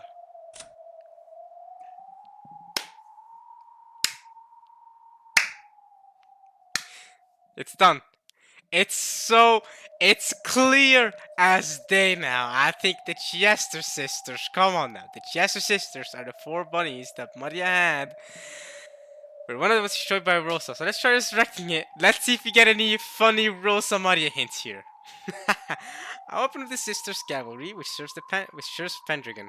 Although 556 was a quiet girl who was always being teased, she was loved by everybody. However, luck was not on her side, and she suffered a brutal death in a battle with the Black Witch. Yeah, so the Black Witch with obviously Rosa's Black Witch. Now, Rosa's not the only person that has been mentioned to have a Black Witch. Eva has had it. We also saw it with Angie when Angie was fighting Amakusa at the end of episode 4. She was fighting the Black Witch there too. So Angie was also having a battle with the Black Witch at the end, which we know is Amakusa all along. Well, we think at least. My theory is, or Kasumi. Sorry, it was Kasumi. Kasumi is the Black Witch. Sorry, not Amakusa. My bad. So the Black Witch, she suffered death against the Black Witch, which is Rosa. She was a state-of-the-art weapon and added color to the Sisters' Cavalry, which had the strong flavor of an honor guard. 556 was in charge of squad fire support. She's shot not to kill, but to protect her allies. Let's try resurrecting her. Now, this is Chester 556. This is how she looks like. Originally. Interesting look. A quiet girl who is always being teased by everyone. But that is because they all love her very much. The trumpet is a specialty. Everyone skips to her lively tone. Okay. And if you execute her, you get her she's her death form, because she's dead. Now let's try executing the other Chester sisters. What do we get? We can't do it, unfortunately. So she's the only dead Chester sister. So Runove is Genji. Virgilia is Kumasawa, came from Kumasawa. The 4 Chester sisters are the 4 bunnies with Maria and Sakotaro as well. Gop, I tried to theorize on who she could be as well, but I didn't find an answer, unfortunately. Although you could argue that, considering Jessica killed George and George killed Jessica, that Gop is Jessica, but I don't think so. She's also Beatrice's friend, it says here. Grants the power of teleportation as the mage requests it. She's also Beatrice's friend. Yeah, I don't know who it could be. But if you go based on this thought that, okay, these demon allies are actually characters from the story, so these 4 bunnies somehow that Maria owns, I don't know how they're connected to Rokkenjima, but they're the Chester sisters. Sakotaro is, well, this last stuffed animal that Rosa made for her. This is Genji. Ronove is Genji. Virgilia is Kumasawa. Who could Gap be? Could Gap be Shannon? Right? Is Shannon Beatrice's friend? I grew that up, to be fair. If Shannon was like Beatrice's friend, and she's used only for pranks though. Her favorite trick is hiding keys in bags on busy mornings. However, this power of hers is an ultimate weapon that risks delivering the lethal blow to a locked room mystery. Her queen bee-like strikes would probably penetrate all famous detectives and make them surrender. Yeah, I have no clue. I have no clue who she could be. I mean, these two, because both Virgilia and Ronover are servants, so. But to be fair, I did get a commenter saying don't focus too much on making connections between the demon allies and the actual people on the island. But yeah, I mean, Leviathan fought against Kitty in episode 3. I don't really know. But okay. Now we've talked about the Chiesa sisters and my theory on that, which I think, at this point, I think it's pretty spot on. Now let's go back to the music. Let's go back to listen to the music and make some more theory crafting. So there you go. There you go. Another thing that I theorized right there. I don't know if I don't know if any of these is right or wrong. I mean, I feel like I'm pretty spot on with the bunnies though, right? I feel like that's pretty good. I feel like I could be wrong, I guess, but I feel like that's kind of I feel that's what the visual novel was kind of was hinting towards. Okay, what other soundtracks do we have? Thanks for being born. That's a sad soundtrack. Let's not listen to that. I'm sorry. Great suggestions, but let's not listen to that. We're trying to theorize, not trying to be sad. I'm just gonna cry while theorizing. That's great. Black Liliana. I don't remember that being a great theorizing soundtrack, but I guess we could listen to it because I've already denied this person one soundtrack listen. So sorry, man. Sorry, mate. We shall listen to Black Liliana though. Let's try to find it. I'm probably blind. My head's too much in theory crafting to be able to focus on finding Black Liliana, man. There it is.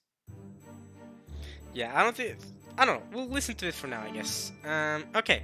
The second question by this person was, what sort of wonderful magic does the Golden Witch Beatrice use to make it clearly obviously be shown that those were mere humans are being killed with magic every single time? Okay, I don't have an answer to this, I'll be honest. The magic doesn't exist. I think, because like I said, in the ground rules that I've said that every single murder and every single thing happened logically, and that humans could have done those events, while also making sense regarding their motivations. Why is the endless witch Teacher-sama clearly been killing these mere incompetent humans for over 1,000 years, with the obvious motive of doing it for absolutely no reason other than have fun messing with those mere incompetent humans? Again, I don't have an answer to that. All right, we'll leave it there. Thank you for the questions, though. All right. By the way, my thought about Battler being the only perspective we can trust a lot of it comes from based on what you guys have been saying, that since Battler has interacted with since Battler has interacted with every Indiana except for Kinzo, we can't argue that we can't really say that Battler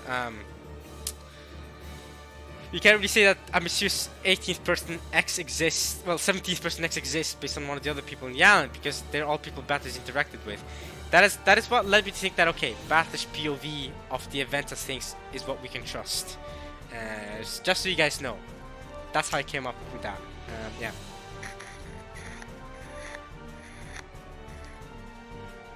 Okay. Alright. Any other questions that I got? Let's see.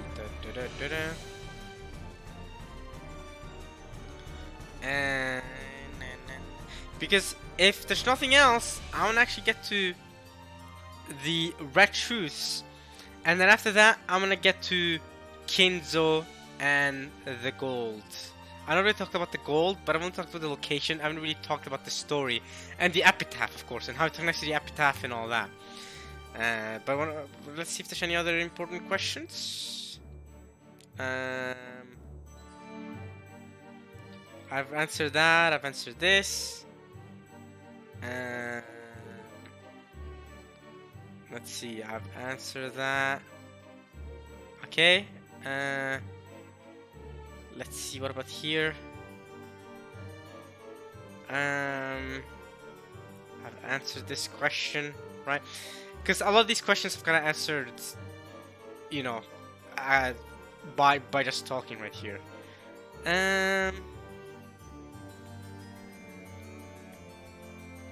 Okay.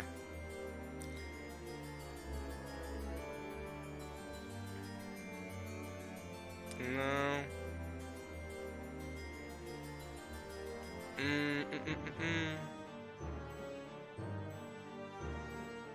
Okay. Alright. Nothing else. Alright. So I've answered to all of you guys' questions, at least, that you guys have so far put in the comments. So, now I want to talk about the Red Truth. And the murders more specifically. Man, I'm getting tired already. Whew.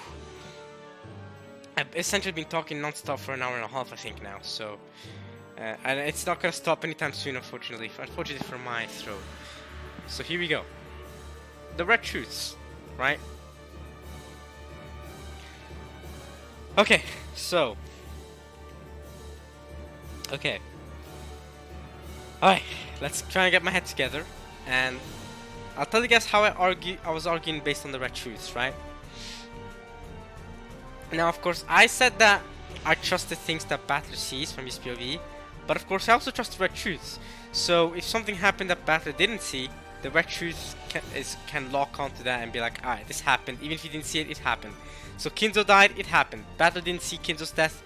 He's seen Kinzo's body a couple times in the episodes, but that doesn't confirm that Kinzo's been dead from the start. The Red Truths confirm that. So,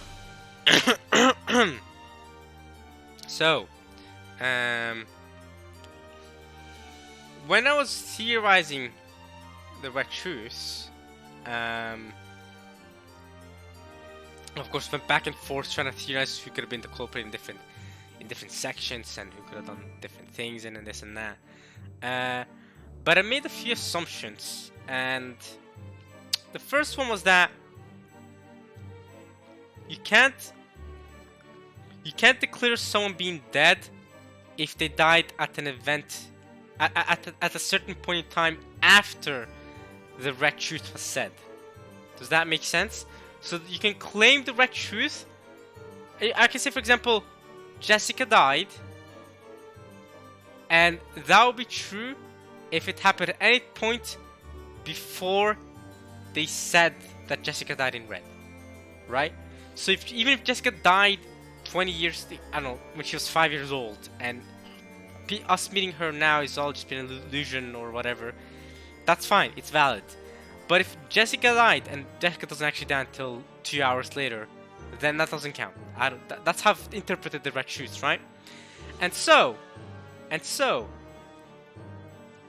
when reading back on all the Red Truths, the first simple thing that I want to tell you guys, that is actually kind of incredible in hindsight, is when do the Red Truths actually say that a person died?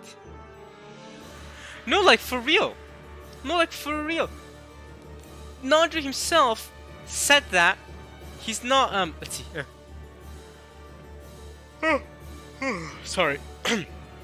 Nandri himself said that he's not, I read back on the first Twilight, the first episode, and when he was investigating the bodies there, he said that he's not really adept at this field. He's not really good at this field. This is not his field of study when it comes to being a doctor. So sorry that I'm not accurate.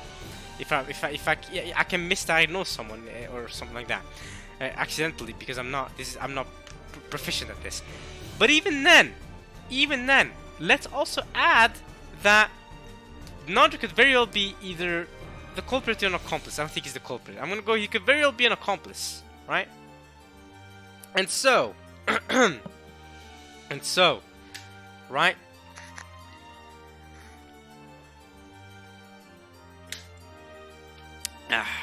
I'm drinking a little bit of water here while I'm talking, because this hurt my throat. And so, I think if you look back at all the Red Truths, it's actually not that often that it says that this person died in Red. Now I can go back and read the right truth with you guys. Eva and Hideyoshi's room, the first episode, second Twilight, Eva and Hideyoshi's death. Both deaths were homicides. It is not the case that after the construction of the locked room, one of them committed suicide after murdering the other. Furthermore, the murder was carried out with both the victim and the perpetrator in the same room. No method exists for the perpetrator to commit murder from outside the room. So, in this red truth, it's confirmed that Eva and Hideyoshi did die, and that both deaths were homicides from within the room,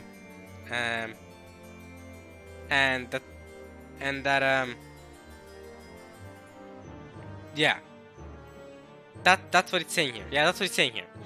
Now, that confirms that both of them died. Cool. So Eva and Hideyoshi did die in red. Next, the boiler room. This is interesting. This is the first account of me being like, well, what the frick? So, boiler room, episode 1. Don't know which Twilight, fourth Twilight or something, I don't know. But the boiler room of episode 1. In red, it says all of the survivors have alibis. That is include the dead as well. In short, no kind of human or dead person on the island could have killed Kanon. This is regarding Kanon's death in the boiler room. Kanon did not commit suicide. This was also said in red. Next, well, you know what another thing? Lambda confirmed in red in the non-human party recently that Kanon did not die in an accident. So let's take a step back. Kanon did not commit suicide. Kanon did not die in an accident. And Beato says in red, no kind of human, alive or dead, on the island could kill Kanon. So nobody killed Kanon. Kanon did not commit suicide, and he did not die in an accident. Hey guys, is it just me? Is it just me? When, at what point in any of these red truths does it say that Kanon actually died? That's right. Kanon didn't die. Now I don't know what the frick is happening, but Kanon, I guess, just faked his death. Right?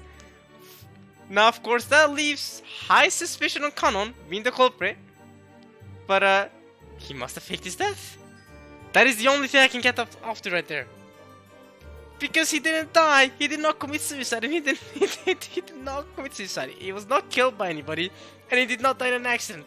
Man didn't die at all. There's no red truth that says Kanon died in the boiler room in episode 1. There's nothing like that. So Kanon faked his own death. Now, of course, this would make Nanjo sus as well, because Nanjo confirmed his death, didn't he? Or maybe not. I don't know where Nanjo was at the time. But again, or he could have misdiagnosed and Nanjo's innocent. I don't know. Either way, obviously sus on Kanon, because why would he fake his own death? I don't know. But there's that. Next, in the parlor, it says Maria, who was in the same room, did not kill them, and of course the 3 deaths were homicides. So here they're actually confirmed that they died. So there's that. I guarantee the identities of all unidentified corpses, therefore there were no body double tricks. Genji, Kurosawa, and Nanjo were not killers. Alright, we're gonna leave that red truth there because this actually confirmed that they died, so we're gonna leave it there. But also, it doesn't say when they died, which is very important. It doesn't say when they died, and it doesn't say where they died. We just know that Maria was in the same room as them, and that she didn't kill them. She was in the same room, yeah. But we're gonna leave it there because it confirms their death. So Natsuhi, in episode 1 as well. Natsuhi's death was a homicide. Well, I will leave it there because it confirms that Natsuhi actually died here. Next, episode 2, Chapel. Regardless of whether they were alive or dead, the 6 definitely entered through the door. Only one key to the chapel exists. It is impossible to unlock the lock to the chapel without the key. When the door to the chapel is locked, it prevents any and all methods of entry-exit. The 6 enters through the front door, blah blah blah blah blah blah blah blah. When does it say that they die? Here we go. It only confirmed that they died in the Red Truth battle between Batter and Beato in episode 4. So I could have theorized that they didn't actually die before now, although highly likely sus, because it wouldn't make sense. They did die because Batter saw their stomachs open and all that stuff, and we can trust Batter's perspective of things, so that doesn't really add up. But the Red Truth claim that they confirmed that they were dead is between the battle between Beato and Batter, which says the 6 were all already dead by the time they were discovered. All their deaths were homicides. All 6 were pure victims. Blah blah blah blah blah. So that's were confirmed. Jessica's room. The only master keys that the ones held by the servants, 1 key each, 5 total. Blah blah blah. We can keep reading the Red Truth. But point is, Kanon was killed in this room. Again, it doesn't say when Kanon was killed, but we can assume that Kanon was killed in that room before Beato confirmed it in red. So Kanon wasn't alive when Beato told Batter that Kanon was killed in that room. That's important, because otherwise, no, it's unfair. That's straight up bullcrap. At the time of Jessica's corpse discovery, only Batter, George, Maria, Rosa, Genji, Gora, Shannon, Kumasawa, and Nanjo were in Jessica's room, her corpse included. So it says Jessica's corpse. It doesn't say Jessica died. It just says Jessica's corpse. Vague, but we'll allow it. We'll allow it. It doesn't confirm Jessica died. It just says that her corpse is there.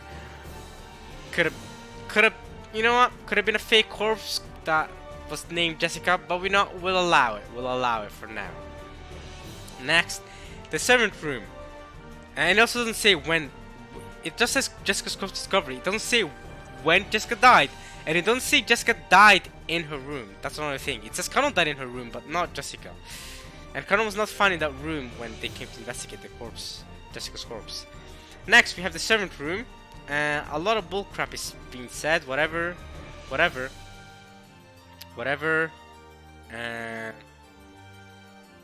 It says.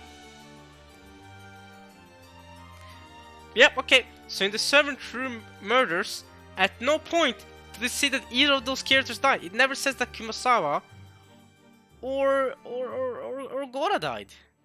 Because this is seen Kumasawa and Gora died. No wait, not Kumasawa and Gora. Kumasawa and Nanjo, sorry. Kumasawa and Nanjo died in the 7th room of episode 2. But it doesn't confirm it in red. It just talks about the 7 keys and where they're at. It just talks about entry and exit. It just talks about it is impossible to unlock the door without a 7th room key or master key. It talks about who was in the room when they went in to investigate it. It talked about how no human battle was not aware of existing in Jessica's room or the 7th room. It talks about a bunch of different stuff. They would never mistakenly think any other person was Kanon. The only person who can go by the name of Kanon is the person himself. No other human can adopt that name. Again, at no point does it in the 7th room confirm that these people actually died in the 7th room or otherwise.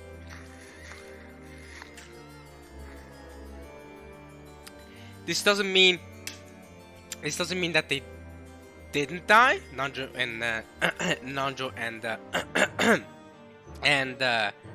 and Kumasawa, but I mean, it does suss out the people who were alive when the corpses were there at the time, which is Genji and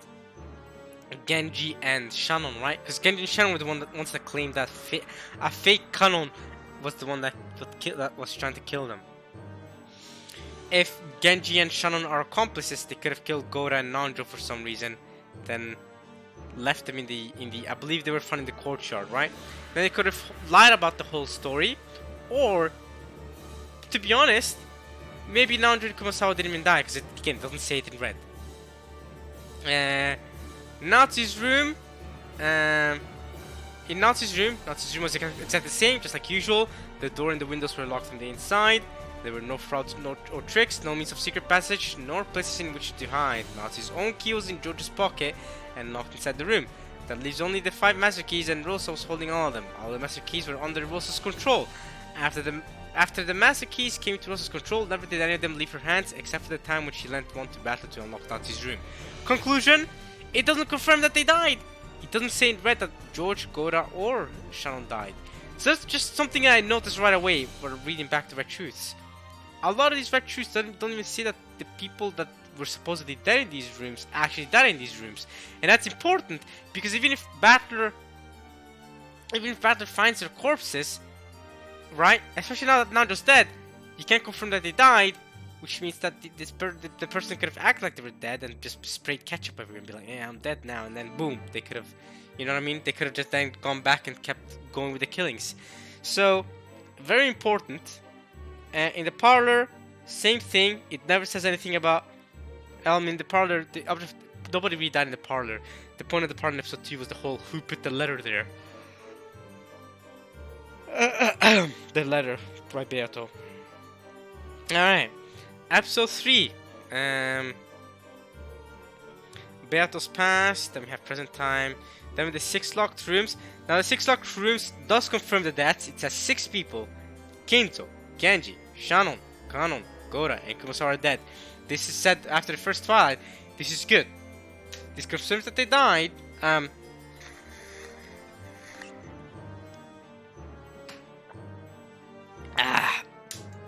This is good. That confirms that they died. Because now I don't have to start theorizing that one of them was secretly alive all along and all that stuff, right? These people are dead and they did die. So we're gonna go over the 6 locked rooms. But we're checking on all the rooms. Second Twilight. Rose and Maria died. Again, Beato got better at confirming people's deaths in episode 3, it seems like. Because again, she's finally confirming that people actually died. Rose and Maria died. Okay, so straight up, they died in red. Nice. The cause of death was Nanjo diagnosed. Fantastic. Rose and Maria's deaths were homicides. And then next. 4th to 6th Twilights. This is about Kirya stuff. That's fine. That's fine. We'll skip over that. Next. Eva Beato. But again, in the 4th to 6th Twilights, it never confirms that Kirya, Rudolph, and Hideyoshi died. But you know what? We'll leave that there for now. Because Battler found their corpses in the end, so that doesn't mean that they died in the way we saw them die in episode 3. That's the point I'm trying to get at. And it doesn't mean that they died anyway, because again, in the second Twilight, the cause of death was that Nanjo diagnosed. That's true, but that doesn't mean that the cause of death was as Nanjo diagnosed every time. Nanjo could have lied multiple times. And Battler could have seen their corpses, but Battler's not a doctor. He might not know how that, someone that looks like a corpse that might look dead is actually alive all along. So there's that. And then we have the Eva teacher cornering, and Nanjo's death is confirmed here, so we're gonna leave this one. And that's like the hardest one to solve, basically. So next, episode 4, doesn't really have any locked through mysteries like that. That one is a lot more weird and whatever. So yeah, we're done with the red truths. Okay. So based on those red truths, Nanjo's a very, very suspicious person of being an accomplice. But again, the doctor being an accomplice is isn't that like a trend in mystery novels? I don't know if that's true or not. That's actually something I heard from Umineko itself, saying that the doctor being the culprit is classic in mysteries. But yeah, there's a good chance that Nanjo could be an accomplice here. But if you guys notice, in a lot of the red truths, it doesn't say that a person died, and it doesn't say when. And even if it says they died, it doesn't say when. So Rose and Maria died in episode 3. In episode 3 Second Twilight, it doesn't say when they died. But I'm gonna assume it happens before Beato's saying it, right? And not after, obviously. But it doesn't say when. So that's an important thing detail to catch on to.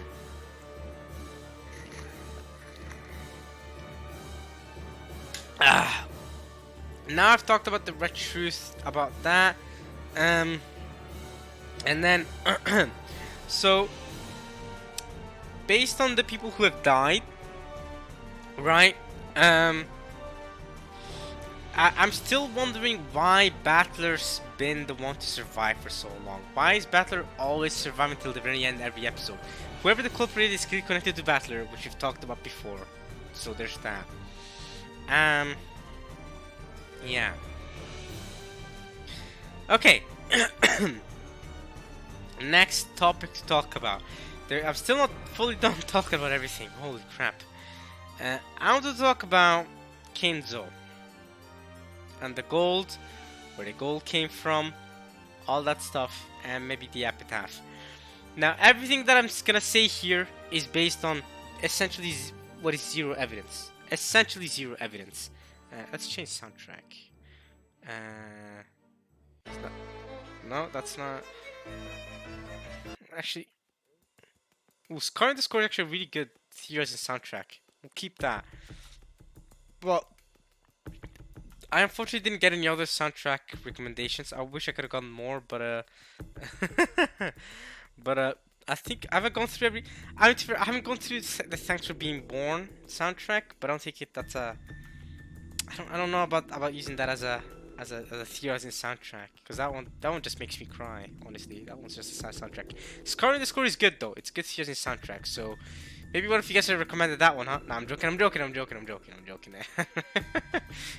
I obviously am not going to force any of you to comment in none of my videos. Don't think that you're obligated to do that whatsoever. Oh my, absolutely not.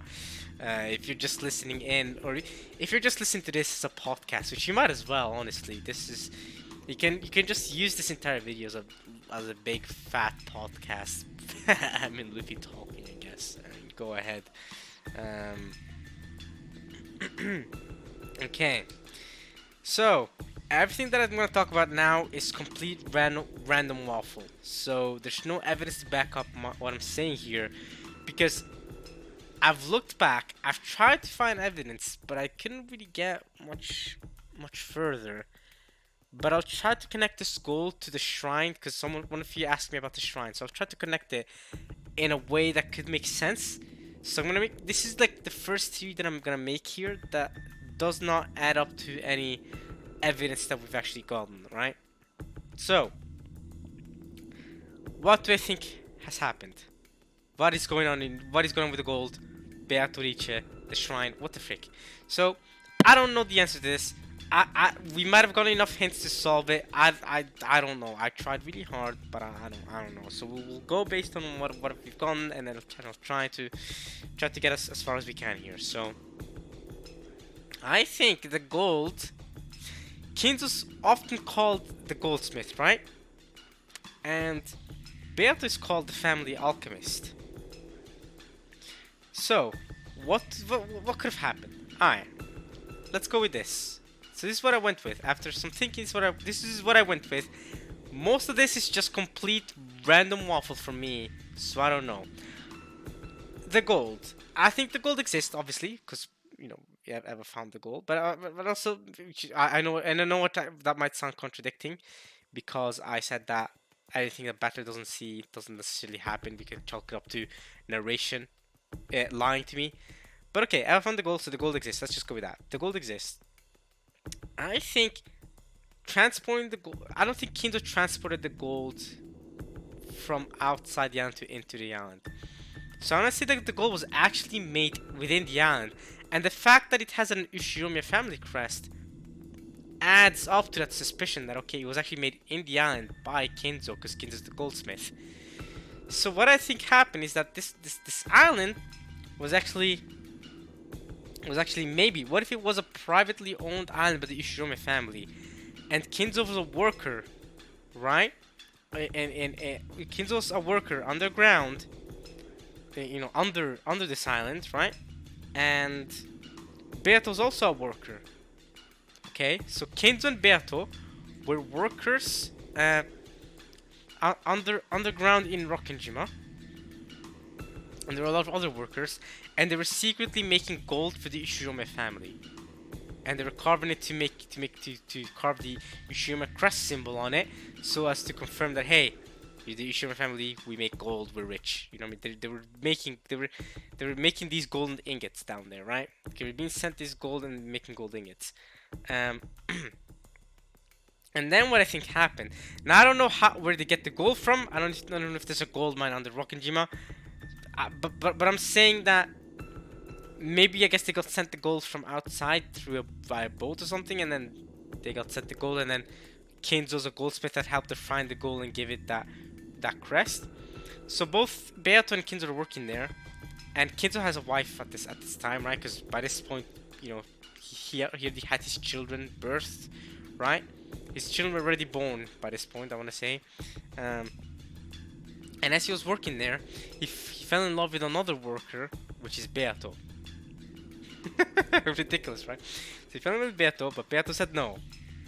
And then Kinzo was like, Kinzo threatened to kill everybody if she didn't say yes to this sounds crazy. If she didn't say yes to marrying him, and she said no, so Kinzo went through with it. Kinzo's a psychopath. Let's go with that. He killed everybody, and then had the gold become his, right? He just said, "Shut up to the Ishima family." Maybe he killed the rest of the family as well. Then he, quote unquote, bought the island, built up a hidden mansion and a normal mansion, and changed up the underground, hid the bodies, I don't know, that he killed off, right? He used some gun or something, killed everybody. Then then Beato became traumatized because of the incident where everyone was getting killed all by this terrorists all around her, and then Kinzo locked her up in Kinzo then locked her up in the hidden mansion. And because she was so traumatized, she forgot about her past, and that's why she was asking, "Who am I?" and all that stuff, right? Because she doesn't know who she is. And then, predecessor Beatrice. Okay. Anyway, and then,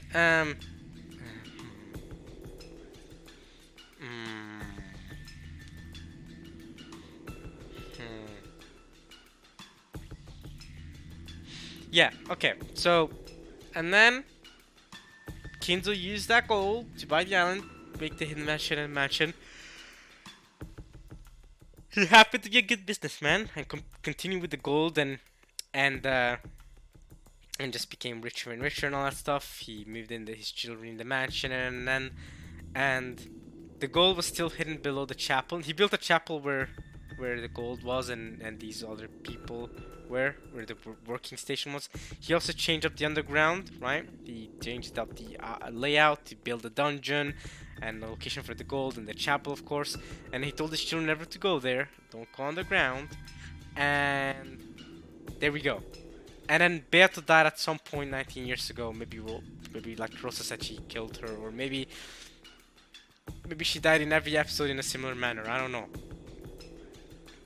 Kinzo then eventually ended up dying.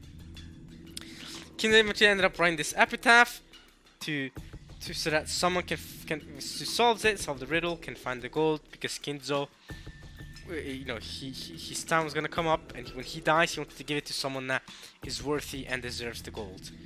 So there we go. That is the only thing I can come up with. Now that is complete waffle, I know, but I mean, I tried looking back and trying to find where Kinzo got the gold and all that stuff, why it has an issue with my crest and all that, and discussions between Cross, you know, when he found the gold, but I didn't find anything, so that's the best I got. But there are still some things that I find interesting to talk about. For one thing, holy crap, my head. Let me think here. We had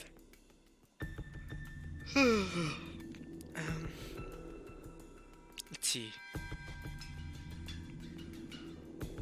Okay, right.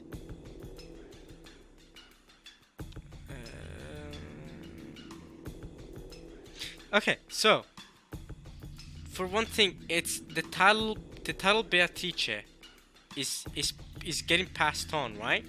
It's being passed on from person to person to person. And when I was talking to my friend yesterday, we kind of theorized this thing where the title Beatrice is just passed on to the person who has the gold at any point in time. Does that make sense? For example, Beatrice was the original owner of the gold. This is the mistress that Kinzo fell in love with. She was Beatrice. But I think she has another name. I think Beatrice is just the name that was passed on to her because she became the holder of the gold. Does that make sense? And so then I think once the gold was passed on to someone else, that person was then called Beatrice. What am I trying to say here? It's that whoever the culprit is in the island, there's a culprit in the island, and I think that the culprit, this is what me and my friend just, kind of thought about, discussed about. The culprit that is killing this family is Beatrice, but that's just their nickname because they own the gold. They found the location of the gold and they own the gold is theirs. Does that make sense? That's what they call Beatrice. But they also have another name, which is their actual name, right? It's one of the name, one of the people that 17 people on the island. So what really happened in episode 3 was that Eva found the gold, and the title Beatrice was passed on to her. That's all. She was called Eva Beatrice or whatever, but she was Beatrice. And then that makes me wonder what happened to the old Beatrice at that point. Eva found the gold, so the gold became hers. Rosa also found the gold, but she was swiftly killed right after. Well, not right after. After she had to go out with Maria. So what happened? I mean, I guess it's very easy to just clutch it down to Eva killed Rosa. I guess Eva killed Rosa and Maria and went on with it. But then again, when the gold is passed on to the next person, they're called Beatrice. When Eva passed on the title Beatrice, the gold to Angie, Angie immediately also got the title Beatrice, also known as the Final Witch. Does that mean that after Angie, the title never passes on again? Because Angie, does that mean that the gold is never found again after that? But if the plan by Okonogi all along was to get Angie's gold, then wouldn't Okonogi be the next witch Beatrice? Although we have not heard of a single male character having the title Beatrice. That's another big thing. All the people who have gotten the title Beatrice passed on to them have been female. Angie, Eva, Beatrice herself, and whoever the culprit is. That's another big hint to me that suggests the culprit has to be female. So, I wonder what happened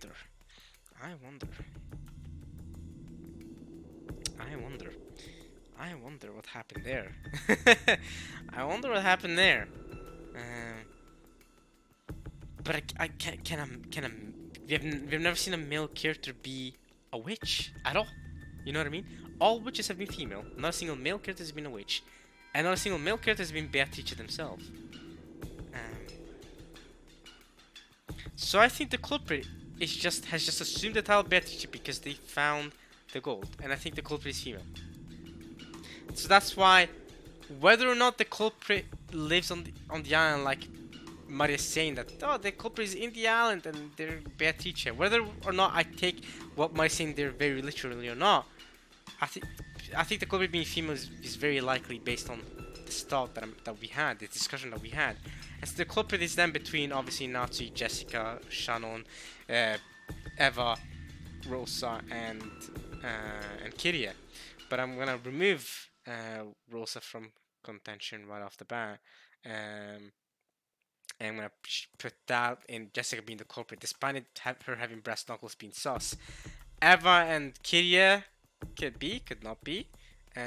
Same thing with Shannon and Natsuhi, could be or could not be. Although I don't know much about Shannon. I don't see Shannon having that much motivation to do it. Same thing with Kiria, because I see Rudolph having motivation to do it, but Rudolph largely leaves Kiria out of the business aspect of things. So again, I don't see as much. Even though she's really smart, I don't see as much of a reason for her to be doing the killings. Although because she's so smart, she could be able to trick everybody and kill them off. That's something that Kitty has the potential of doing. But the fact that she was suspicious of Hideyoshi in episode 4 makes me think that that really does make me think that that she's not the culprit, or maybe she could be, and then she just acts like she's. I don't know. That's the thing. I don't know. But I do think it's one of the female characters. I don't think it's Himasawa. I don't think it's Rosa. So that's that based on the Beatrice stuff.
Okay.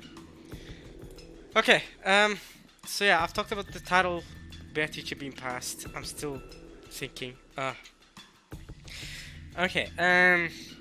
What else was it that I wanted to talk about? Oh, there's so many things still. Okay. The shrine. Right, the shrine. I forgot to talk about the shrine. So, the title Beatrice is being passed on, and whoever this Beatrice person is sent Shannon to destroy the shrine. But Shannon destroyed the shrine, but the whole Torigate is destroyed by a lightning bolt? I don't believe that. I think there's something more in the works than lightning bolt. I think there's something more going on there, right? A lightning bolt destroyed Torigate was supposed to be there last year, but isn't there anymore, as George said. So, my friend came up with a theory that I find very interesting. It's a very interesting theory that my friend came up with that I think is absolutely golden. I think it's crazy.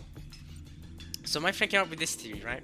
At the end of every episode, at the end of all the Twilights, and this is the reason why everyone dies in the end, there's just a massive nuke, like a massive explosion. And I think that sounds so funny, like holy crap. And several things make sense if we go based on that. There's a massive explosion in the end, is what my friend theorized. So how did my friend theorize that? He said that there's a massive explosion, and that's when we see at the end, right? We see something that may look like a sunset, but he said, but you can also interpret it as a huge explosion going off. And I said, and when he said that, I went, oh my god, imagine. But if that's true, there's several things that are just what the frick. So this culprit never if that's true, and the culprit was the one that set up these explosions, the culprit never planned for survival. Right? And it always goes right, because it always ends at midnight. October 5th at midnight, or okay, October 6th, I guess, midnight. I mean, midnight. During the night of October 5th, the moment it hits midnight, boom, explosion. And that's why everyone dies at midnight. But, oh my god. And then, to make things even more crazy, Eva was the only survivor of any Twilight ever. Where was Eva at the end of episode 3? She was in Kivadorian. She was in the Hidden Mansion. She wasn't in the main mansion. Alright, let's play a different soundtrack. Okay, we'll go back to that angle.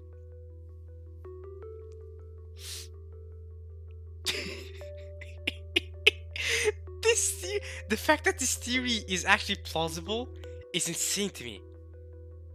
But then how is that connected to the shrine? Well, when Shannon destroyed the shrine, maybe Shannon was just using one of the explosives. Maybe it was a message from maybe the reason why Beatrice, whoever the culprit is, maybe Beatrice, the culprit, told Shannon to go destroy the shrine as a way to deny the Eastern gods, because we know Beatrice Beato and Kinzo, we know they're big simps for Western culture, Western occult magic and all that, right? They're very big for the Western style. And so Beato telling Shang to destroy the shrine and the Torige with one of these explosives, that could have been the explosion that my friend was talking about. That could have been a message from Beato to say that, haha, frick your Eastern gods. It has nothing to do with her getting her magic back, but it's just, it's a message against Eastern gods. It's a message that the epitaph is about to start. The murders are about to start this fall in October. You see where I'm going with this, y'all? Do y'all see where I'm going with this? And so, I think that's what happened. I think, but if you go based on this explosion theory, Beato destroyed the shrine to send a message against these Eastern gods and beliefs, and to show that Western occult magic is the best, and then use those same explosives to have them break so that there's timed at midnight, October 5th, so that everyone dies. And that's why everyone dies at the end. And this makes a lot of things just line up. Now I even got a comment regarding this. But, for example, in episode 1, the police only found Maria's jaw. Didn't find a lot of their corpses. A lot of corpses were never found, by the way. The police could never do a thorough investigation to find out who the culprit was. That doesn't make sense. What, you tell me there was no fingerprints? There's nothing like that? They really couldn't find who the culprit was, the police? And so I'm thinking, yes, some of the characters were investigating on their own when the murders were happening in the island. I'm thinking, if there's a huge explosion that goes off, yeah, good luck on the police to find evidence. The police are not gonna find evidence if a huge explosion went off. Fingerprints, boom. You know what I mean? Corpses, boom. Ashes, bro. That theory is so, my friend. Oh my god. Oh my god. And yeah, he doesn't know the answer himself. This is just something he theorized. It sounds plausible. It makes sense. And it explains almost everything. But it doesn't explain the end of episode 4 still.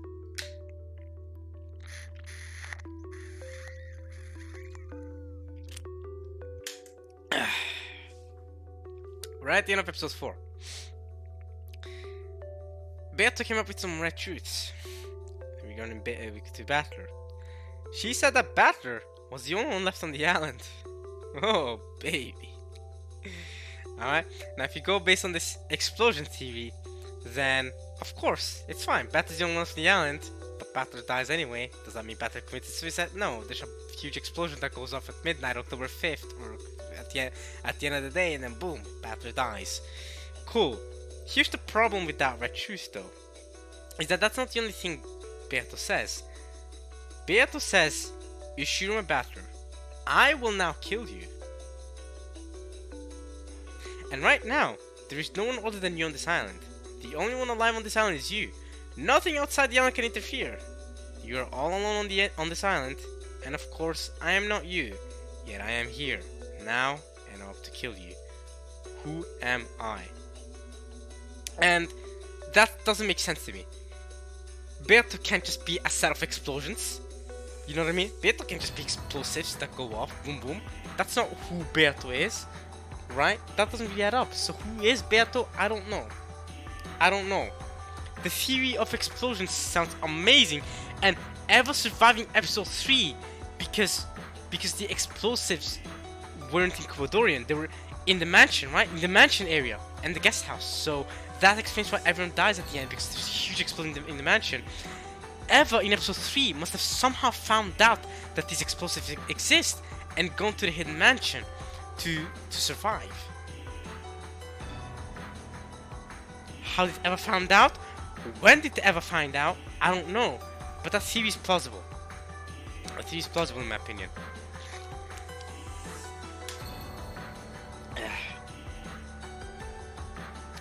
It's a holy crap. If that's the truth of it all, explosions at the very end.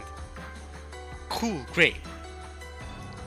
But then that brings up the question: if the explosions were set up by Beatrice, or whoever this Beatrice person, whoever this guy's in the sense of Beatrice, or whatever, I want to go ahead and say on that, and I want to think that Beatrice, that is currently that is the culprit, is some of this guy's in the sense of Beatrice, and that the original Beatrice, which was King's mistress, is actually dead, right? Actually died like how Rosa said that she did. So the culprit Beatrice, who this guy in the sense of Beatrice, I guess it makes sense if they had possession of the gold. So they used that gold to get these explosives, put them under the mansion, and then rig them so that they go off at midnight, October 5th. It is not an awful theory. And if what I'm saying is right, that whoever has the gold is, whoever is in possession of the gold becomes Beatrice, then it holds up. Right? It holds up that there were explosions under the mansion. Right? Yeah. Yeah. And it explains a couple of things in my opinion, actually. If you go based on this explosion theory. Let's see.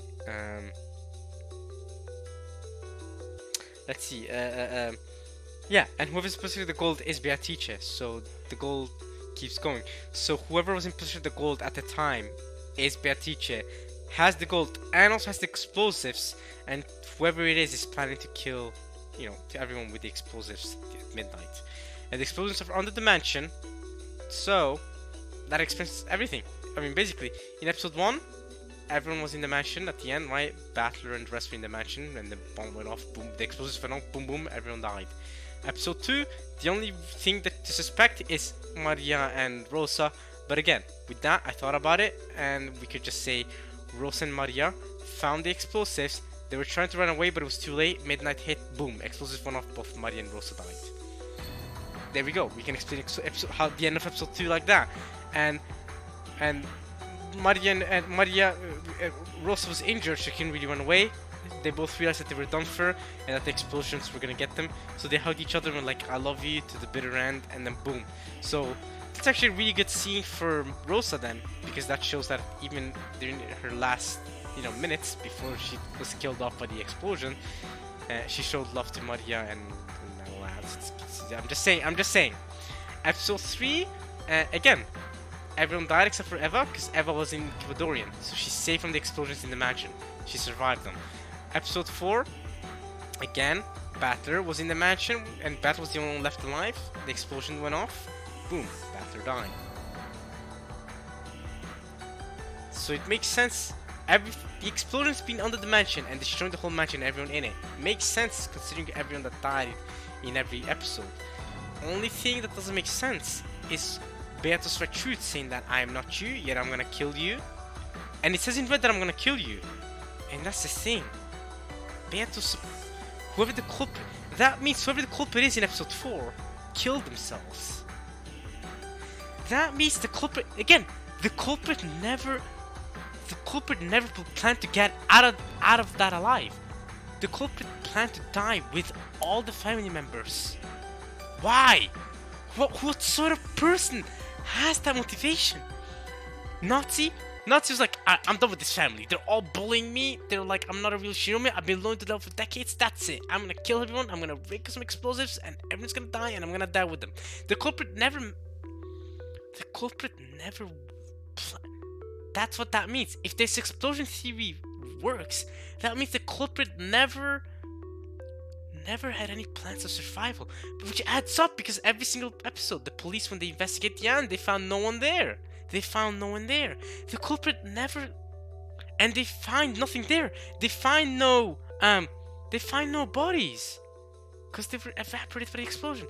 The culprit, why would the culprit kill everyone and then die with them? What's the point? If the culprit is that rich with money, has all that money, and has enough money to get all these explosives. Why would they go through with this killing and then kill everyone and themselves with these explosions? What? It doesn't add up. It doesn't add up. There's something I'm missing here. But it's such a good theory. Damn it, man. And my friend came up with it. It's really good. But it doesn't hold up. I guess the culprit was suicidal. That's the only thing I can think of. Dude, Nazi finally felt it. She felt her life was done for. Suicidal. And she goes, alright. I'm gonna use this gold that I found. No, but what about her reaction when Cross showed her the gold? Why was Nazi that shocked? Cross showed her the gold ingot and Nazi was like, oh my god, I can't believe it. You were hiding it from me? Was Nazi just acting? She knew where the gold was all along? Again, I'm quickly assuming that Nazi's the culprit here. But if the shrine was destroyed in between, then oh my god, then definitely. If the shrine was destroyed in the summer of 1956, it couldn't have been unless one of the family members sent on a random visit in the middle of the year. It could have been one of the visiting families, because who would have rigged the explosives? Who would have destroyed the shrine with those explosives in the summer of 1986? Right? It had to be someone in the island. So suspecting Nazis is not horrible. Suspecting a female character in the island is not horrible. So that's where I'm at there. And so I'm gonna go back to my theory that it's either Nazi, Jessica, or Shannon, actually, because that, with everything in mind, those three are the most probable culprits with all that I've said here. Okay. All right. Have I talked? What else was there that I needed to talk about? Let's see. Let me think.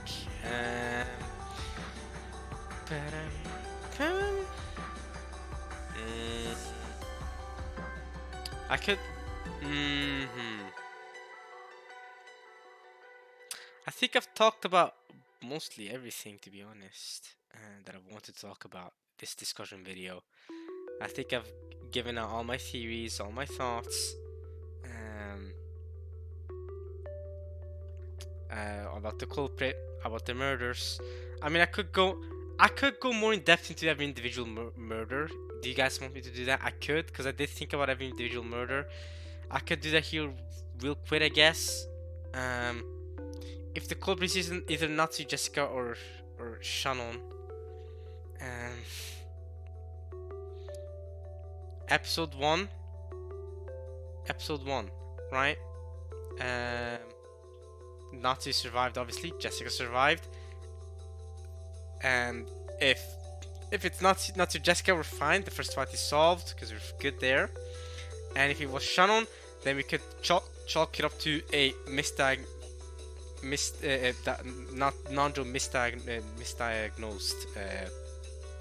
Shannon, or something like that. Then Evan Hideyoshi died. Alright. Battle already solved that locked room mystery. So I think so. Unless did Lambda deny it somehow, some way? Lambda might have done that. Let's see. Episode 1.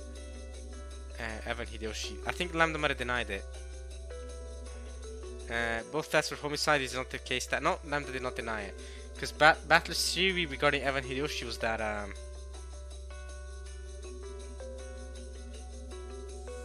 let's see. Let's see how Battler argued. Let's see. Suppose that the culprit was a human without an alibi. In other words, the dead. Among the first corpses, there were some made unidentifiable because their faces were smashed.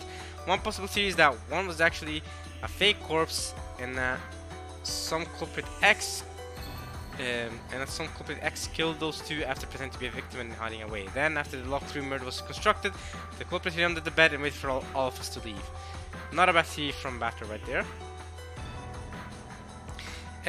Also, you could say that Genji and Kanon are accomplices. If Genji and Kanon are accomplices, then that also solves the deaths in episode 1, honestly. So there's that. Here we go. The boiler room with the cannon. Again, I'm just saying, you're right. You're right.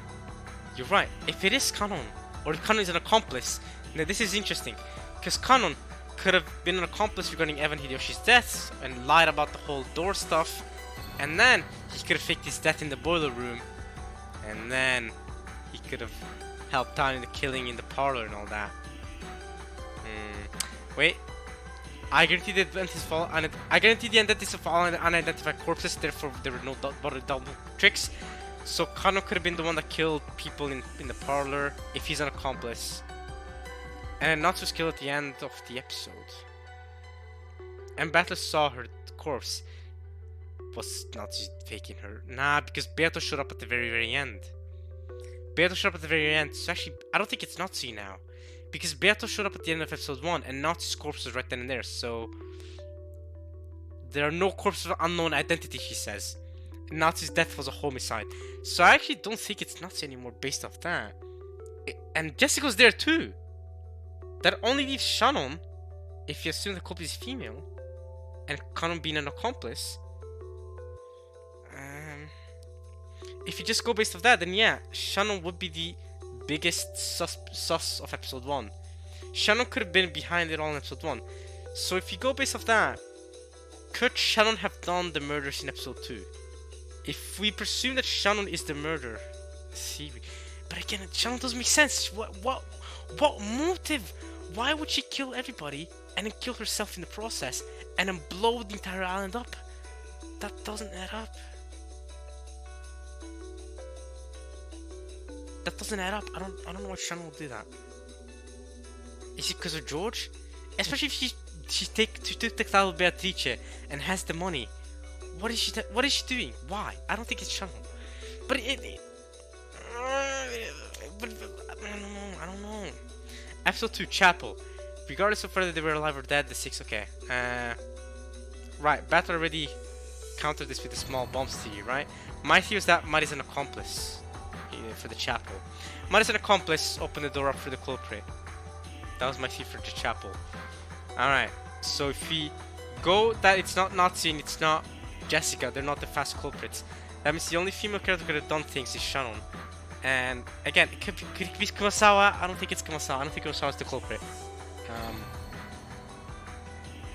And of course, I'm gonna go ahead and say it's not one of the people that visited because of the whole title Beatrice and because of the whole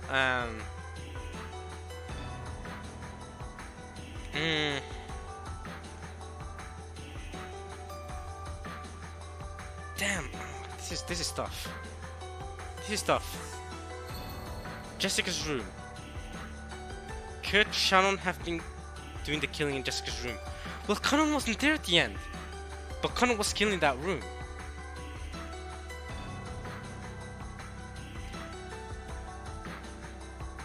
How did Battler argue for Jessica's room? Battler for Jessica's room? He didn't argue it, did he? I at least didn't write down any blue truth Battler has for Jessica's room. I think they jumped over it. I think they jumped over Jessica's room when they were fighting. Or maybe I didn't write it down. I don't know why I wouldn't though. The only master keys are the ones held by the servants, 1 key each, 5 total. There are no types of hidden doors. That's the only thing with Shannon is that she has a master key. And so does Kanon. If Kanon's an accomplice, because Shannon's the culprit, then definitely Kanon's definitely an accomplice. There are no types of hidden doors. The room can only be entered. Okay, the only two locked is Jessica's or the master key. The windows locked from the inside. Kanon was in this room. When locked, the door does not permit any form of entry or exit. From the outside, the door has to be locked using a key. At the time of Jessica's corpse discovery, only Battler, George, Maria, Rosa, Genji, Gora, Shannon, Kumasawa, and Don were in Jessica's room, her corpse included. Okay, so Shannon could have been the culprit. Interesting. Servant room. Again, Shannon could have been the culprit and Genji could have been an accomplice. There we go, that one's solved. That one is solved actually. Wow! Wow! Wait.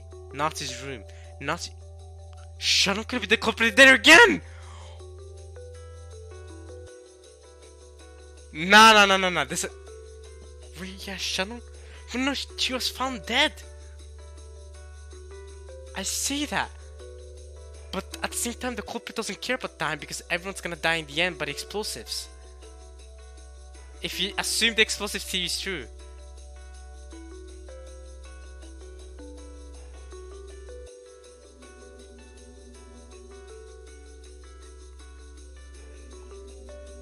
Let's keep reading the red truths.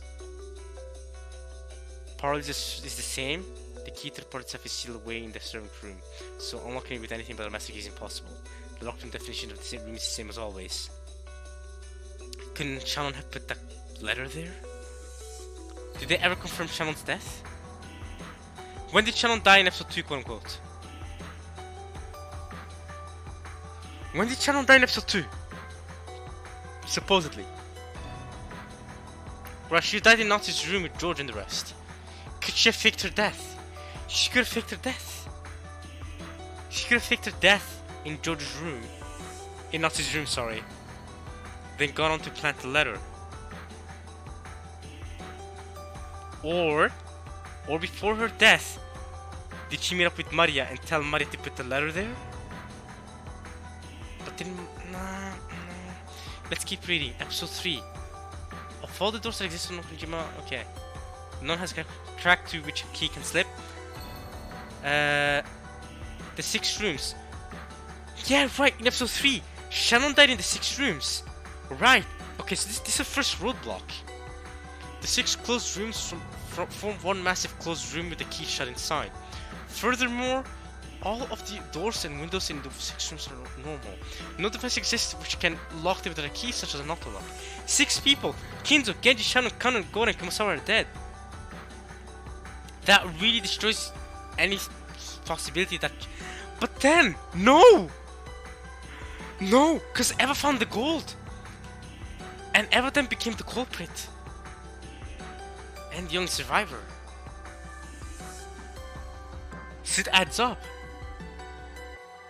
Shannon was killed in episode 3 because then the title Beatrice was passed on to Eva, and Eva then followed up with the murders.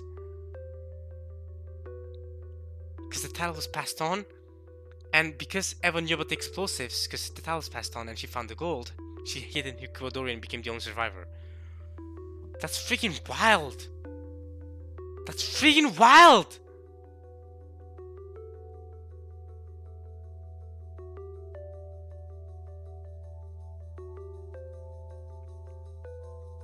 Wait. Another thing with Shannon is that her real name is Sayo. Her real name is Sayo. George said that, remember? They were talking. Tell me your real name, it's Sayo, right? And Shannon's like, no, call me Shannon, it's fine. But George wanted that more intimate relationship, so he called her Sayo when they were together. And George didn't wanted Shannon not to call him for George-sama and to actually call him George because they were. But I see no reason Shannon wanted to be the culprit though. Episode 4, could she have been the culprit in episode 4?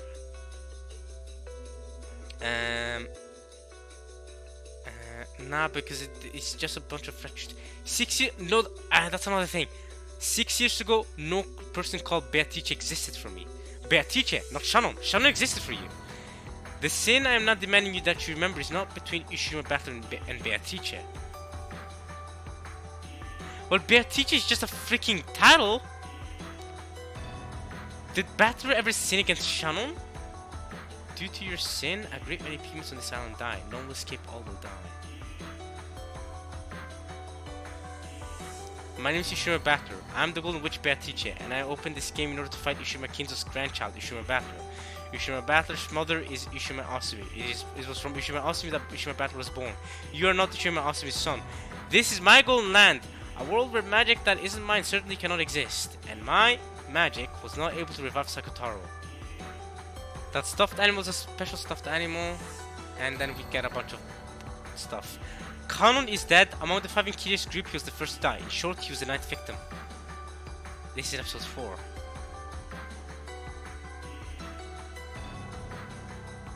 As Beato's dying, she says, Beato's tears had the bread of truth mixed in with them. You should a battler. I will now kill you, and right now there's no one other than you in this island. This is some bull. I don't want to suspect Shannon though. Nah. I feel like it's too. The whole explosion theory is very far-fetched to begin with. But then how do you explain everyone dying in the end? The culprit commits suicide in the end every time? And what about the relationship between Battler and the culprit? I don't know. I didn't find any evidence regarding that when reading back. But that's as far as I've come. I think that's as far as I come. I don't know.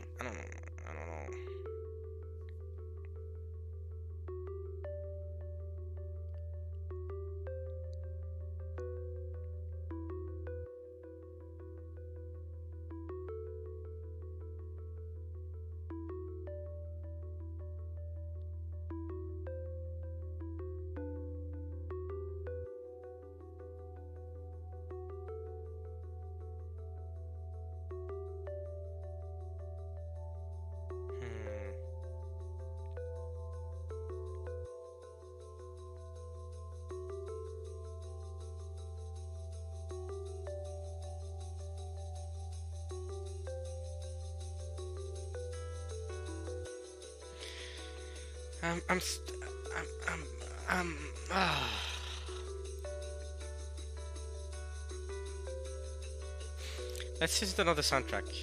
What about Cage? No, that's not great. Moon? No, where? What's a good TV soundtrack? Oh no, this one. I was recommending Thanks for Being Lost, but I feel like I'm just gonna get depressed if I listen to that.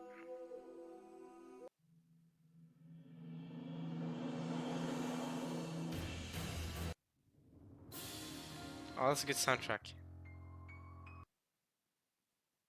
Ooh. Okay, that just opens up that. Okay.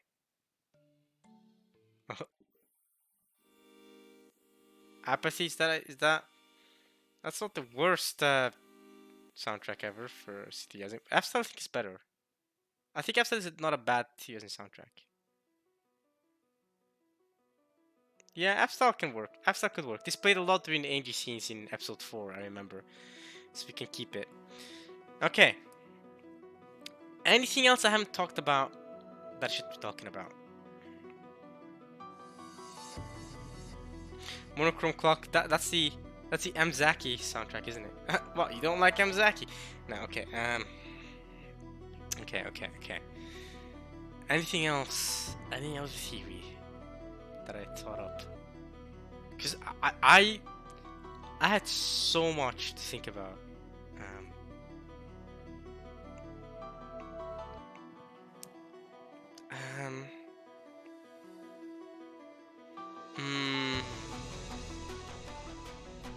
What else?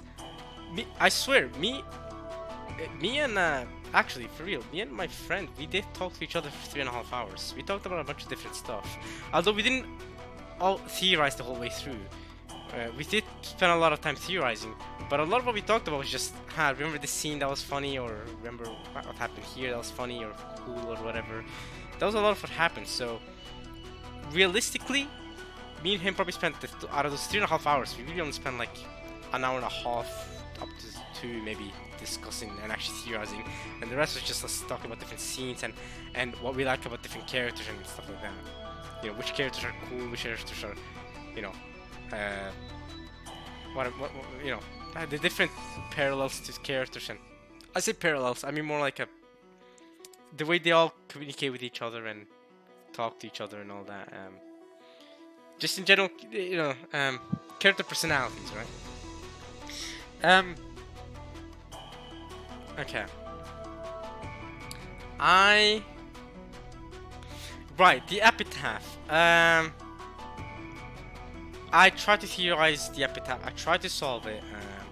The Sweetfish River, blah blah blah. Man, I didn't get nowhere, man. I didn't know where to start.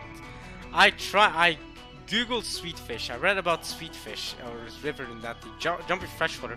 I also read back on the scenes where the family tried to solve it and multiple scenes like that. And I was trying to maybe see if there's anything I could get from it, but I didn't get anything from it. All.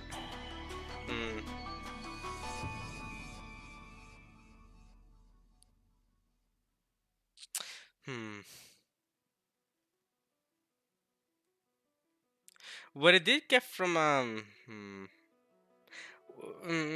yeah, no, I didn't get much. I didn't get much. I'm trying to think the epitaph. Because I know you guys told me that to solve it, it'll help out if I knew Japanese, if I knew how to read kanji, because there's a lot of Japanese puns and stuff like that, and words, and I didn't, I can't do it. I tried looking up the two who are close, the village, all that stuff, the Golden Land. I didn't get it. I didn't get there. I guess I don't have love because I can see it. Without love, you cannot see it, right? Okay. Without love, you can't see it. Yeah, I don't know.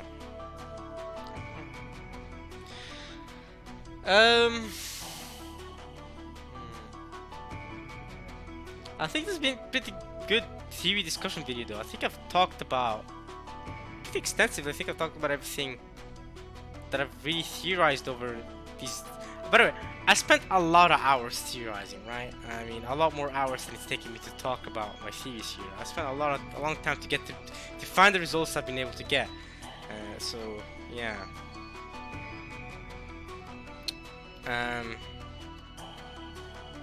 And I don't even know if they're right or wrong. That's the worst part. I'm gonna have to keep reading to find out if I'm on the money whatsoever.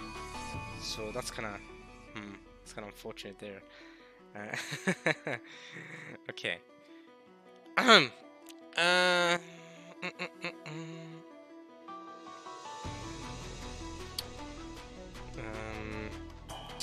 don't think there's anything. Can you get? God damn, I wish you guys could talk to me. Can you guys think of anything else I should be talking about? Is there anything with Angie's story that I should mention again? Not that I can think of. I already talked about that I think the 4 rabbits that Maria owns are actually the Jessa sisters. I've talked about that. I've talked about Sakotaro, yeah. I've talked about who the culprit could be a lot, pretty much. Rudolph is not a bad person to hold a suspicion of either, because he knew he was going to die, and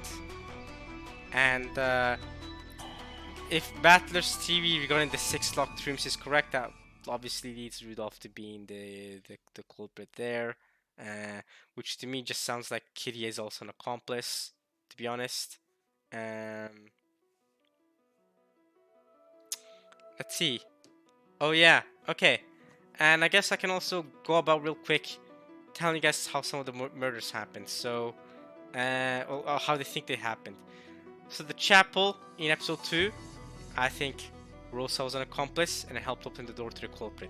Next, the 6 locked rooms, Battler basically helped me solve that when he said that, alright, the culprit had the key all along. My theory was that, other theory is that if Battler's doesn't work, if Battler's theory beyond the 6 locked rooms doesn't work, that Rudolph actually had the key all along and he acted like he got the key from Shannon's corpse, was that while... Oh wait, Shannon's corpse? Right, it's in the parlor!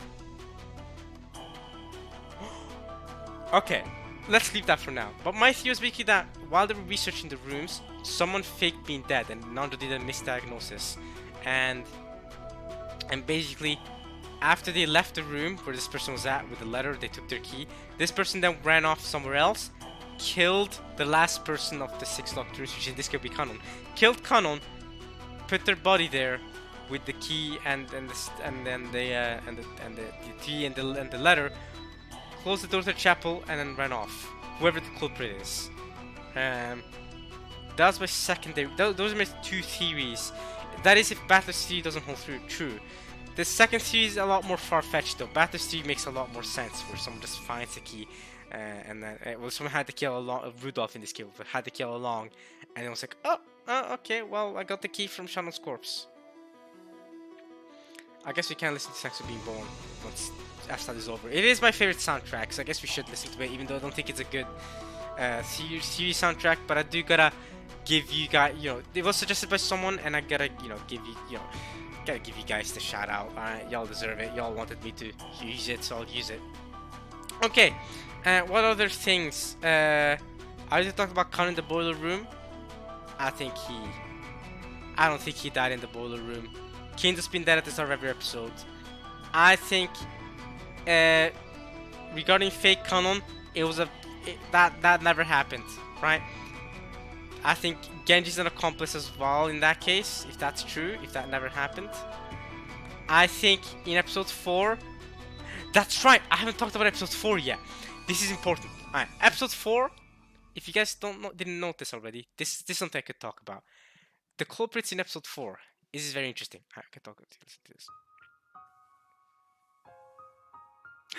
Okay, I'm gonna cry already, man. This soundtrack is so good. Guys, I'm a thanks for being born advocate. This is the best soundtrack in Umineko. This is actually my favorite. It's a banger! This is such a banger, yo. This is such a banger. This is why I didn't want to use the soundtrack. When I saw someone recommend me the soundtrack, I was like, yo, listen, I'm just gonna cry while theorizing, bro. I'm supposed to theorize, not freaking cry. I can't think straight. I can't even think straight. I can't even tell you guys about what happened in episode 4. So what I think happened in episode 4. If you guys notice, you know what, my ground rules, right? One of my base ground rules that I set was that Battler, everything that Battler doesn't see, we can just chalk it up often to just narration. That she could be trying to trick us. The entire episode 4 is basically that, if you guys don't know. Battler didn't witness any of the murders. He didn't go on any of the corpses where they died only until after the whole episode was over. You know what I mean? So Kinzo coming down in the dining hall and, killing six people in the first one and then the rest running off. That could have just been fake. Whoever the culprit is could have killed 6 people in different locations and then put the corpses back in the dining room at the end. I don't believe there is a red truth that says that the 6 people died in the dining room, is there? I need to... Right, because episode 4 barely had any red truth to begin with. That's the freaking thing. Beat and Battler never really did a... Wait, let's see. It says all of those present at the family conference acknowledged the existence of Kinzo. No person would mistake Ushima Kinzo by sight. No matter what the disguise, they would not mistake Ushima Kinzo by sight. Kinzo's already dead at the start of all the games, and that's it. That's all they're saying. That's literally all they're saying. That's the only red truth you got in episode 4. It's actually wild. Episode 4 barely has any red truth, and Battler didn't see anything that happened. So the entire thing is a fabrication. The dungeon, I think the dungeon actually exists, but the dungeon, there's a possibility that it never exists, that it never even existed, but at the same time, I don't know. Because Katie, I'm talking to... The only thing we know for sure happened are the things that Battler heard on voice, on voice recordings, no, not voice recordings, on telephone calls with other people in different parts of the island, like Jessica and like Kyrie. And Cross, of course, and stuff like that. Other than that, Battler hasn't been involved in the murders at all. Battler is completely out of the loop in episode 4. Were they locked up in a dungeon? Sure, perhaps. Did they fall through pitfalls? Maybe that never happened. Maybe the culprit just I don't know, locked them up in their hall, and they were never actually in the dining hall to begin with. Let's see that another soundtrack. I can't, bro. Alright, okay, this isn't changer. This sounds like a good theorizing soundtrack. Okay. Okay. So basically, all the deaths could have happened in many different ways, even if Battler didn't actually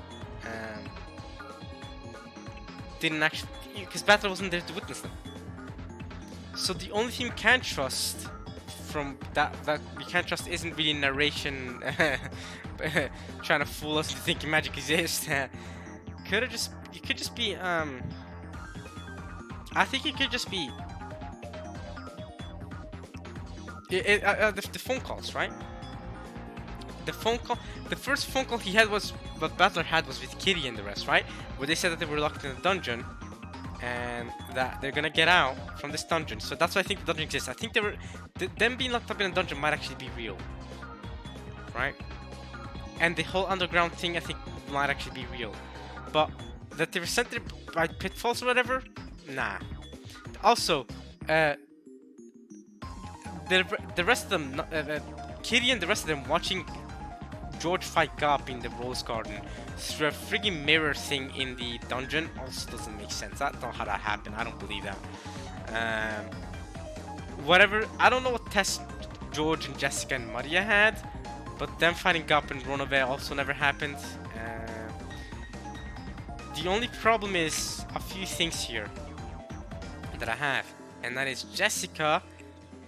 When Jessica was dying, she obviously had the whole speech about how, you know, magic exists and how she's about to die, and that's her corpse was gonna look a specific way after she died. Even though, which obviously doesn't make sense, right? Because Battler,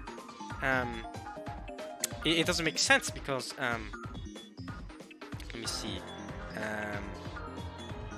it doesn't make sense because Jessica, let me see. It doesn't make sense because, well, my ground rules was that everything could be solved without using magic, and that,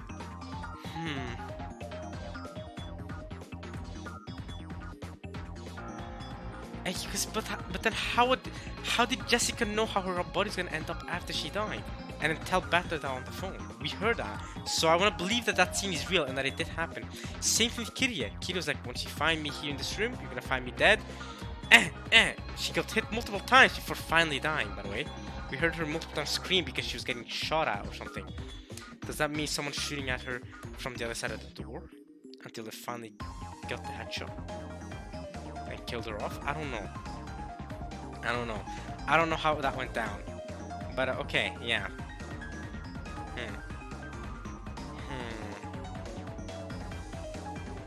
Yeah, I don't know. But those are the only conversations I can trust that actually happened in episode 4. Everything else, Battler wasn't there to witness. Battler wasn't there to witness Maria's test or Jessica's test or George's test. So he doesn't know how any of them died, other than the fact that Maria died a peaceful death. And Battler died at the very, very end. So him investigating all the bodies, all the corpses, that doesn't mean that's how necessarily they exactly happened in real time. Narration, we know, narration could lie to us, like how they lied to us that Kinzo's alive and Kinzo's talking to people like Nanjo and like Beato and like talking to Natsu, of course. So I can't really believe that. I can't really believe everything that the narration tells me, unless Battler witnessed it or whatever, right? That's one of the ground rules we had. So, yeah. That doesn't mean I don't believe any scenes where Battler's not involved. Again, the scenes that were shown to us that were magical in episode 4 could still have some truth in them somewhat, in some ways, in some metaphorical way that I just need to figure out. Not that I figured them out, but yeah, there you go. The whole thing could just be weird. But episode 4 is the episode, if you guys noticed, where Battler was just not involved at all. If you guys, that's just something I noticed once I set out these ground rules. You know, Battler's always involved in trying to investigating the different rooms and trying to find where dead bodies are. Other than episode 4, where he was just stuck in the guest house for 99% of the episode, and then he finally went out and researched the bodies and went to the kitchen and all that. So yeah. So there's episode 4. I've talked about episode 4 now. And we can only trust what Battler sees and what can't really trust necessarily what everybody else has seen or sees.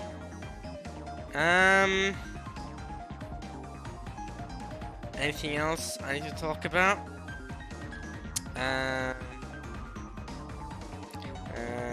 Right. how did all the other murders happen? So episode 4, that's how all the murders happen. Basically, it's all Cap. But I do need to find out who Gop is supposed to be, right? I do want to find out who Gop is supposed to be out of the people, because Runaway is Genji and Kumasawa is Virgilia. So I do need to find out who Gop could be. If Gop is a female character, could Gop be Kiria? Could Gop be Kiria? But what does that mean? Kiria kills George? Why would she kill George? Is Kiria an accomplice there? Kiria and Runove and Genji, sorry. Genji kills Jessica and Kiria kills George? Why would Kiria kill George? I guess Gop being Kiria is not the worst theory ever. Rosa died in the first trial, and so did Nazis, so a lot of female characters have been cut down due to that. Beatrice, I guess, is just the person who's the culprit. So yeah, that's another thing. If Beatrice is, whoever Beatrice is, similar to Genji, similar to Runove, yeah. If Beatrice is the one who's currently holding the gold, and Beatrice has an actual person behind them, and Beatrice is just a name that is given to them, then Genji can't be the culprit because Genji is Runove. Kiria being Gop would make Kiria not the culprit, and Kumasawa being Virgilia makes Kumasawa not the culprit. So, I'm just saying, the Beatrice could still be Nazi, it could still be Jessica, it could still be Shannon, is what I said as well. But yeah. What are the other murders? Laundress murder. That was also the hardest one to solve, but Batter solved that. So yeah, basically that one of the dead people was actually alive at the time of Laundress murder, which they then were killed by Eva or something after that, and boom boom. So the red truth doesn't account for that, so we're good. Any other murder? Nazi's room murder. Because that was George, Shannon, and Gora, right? I don't think it's Gora. I don't think Gora's the culprit, by the way. Alright, bless. I don't think it's Gora. And I don't think it's George is sus. But yeah, I mean, if Shannon was the culprit, it would be easy enough for her to turn George in as well. And as an accomplice, right? Or maybe not. Maybe George has morality against being the culprit. But I don't think Kanon would then be a culprit if Shannon was a culprit. If it's Nazi, then Genji could work together with Nazi. You know what I mean? But yeah. So Nazi's room, if Shannon was the one that killed George and Gora and then acted like she was dead, for example, then at the end of the episode an explosive went off, boom, there we go. And then we need to you do still need to explain how Jessica and Kanon died, but if Kanon's an accomplice, then there we go, that's explained, right? Surely. And then the entire story about the fake Kanon existing is made up. Kanon was killed in that room, but it doesn't say when Kanon was killed in that room, so Kanon could have been killed in that room afterwards. So there we go. Maybe I'm wrong. What other things can we say? Episode 3. That's another thing. If Eva teaches Eva and the goal was then passed on to Eva, that also removes Eva from being the culprit, in my opinion. So the culprit isn't Eva or Kumasawa or Genji. Even if any and all of them could be accomplices, it's none of them. But they could all be accomplices. And it can't be Eva because Eva's Beatrice, not Beatrice. So whoever was Beatrice gave up her name to Eva when Eva found the gold, and then Eva continued on doing the killings. Except comparatively to Eva, the original Beatrice, who was fine with dying like everyone else in every episode. This Beatrice, Eva, wanted to actually survive, and once she learned about the truth about the bombs being below the mansion, she just ran to Cuvadorian and hid herself there until the bombs went off and waited for the police to arrive. That's all there was to that. Again, this is us going with the whole bomb theory, which I think, holy crap, I think it makes sense. I think it adds up. If you're going based on that theory. Okay, so there we go. So it's not Eva, then. If Gop is Kyrie, like I said, and Kyrie was one of the Cross was one of the allied people, so I don't know. The Chester sisters being Maria's bunnies, the rabbits, that's kinda weird how that all adds up there. Episode 1, do we have any, or episode 3, are there any murders to be? What was the second one in episode 3? That was Maria and Rosa, right? Yeah, they were killed off by Eva. There we go. I don't think anyone has any things against that. And Hideyoshi must have been an accomplice then. So Rudolph and Kyrie were killed off in a shooting battle between... Right, Rudolph and Kyrie were killed off by Eva as well in the mansion. No, but that doesn't make sense because Hideyoshi died there too. Does that mean Rudolph and Kyrie killed off Hideyoshi for some reason? Why would they kill Hideyoshi? Is it because the cigarette bot? They found Hideyoshi sus? Because Hideyoshi made a false claim about the cigarette bot? The cigarette bot was a sus thing because... Yeah, you're right. The cigarette bot is sus because Hideyoshi's smoking. Eva hates when people smoke when she's there. So that's why Kyrie found it suspicious. She gathered Rudolph and went with Hideyoshi to get some food, even though she knew that they didn't need food. They killed Hideyoshi, but Eva was there too, and then killed them. But it doesn't add up to how Eva went back and then told everybody that they need to go to the mansion. I don't know. But Eva could have been the culprit. That's the point. That's the point we're getting off there. She could have been the one to kill. I don't know how Hideyoshi died, but we'll leave it there. Okay. Episode 1, anything else? Who killed Nazi in episode 1?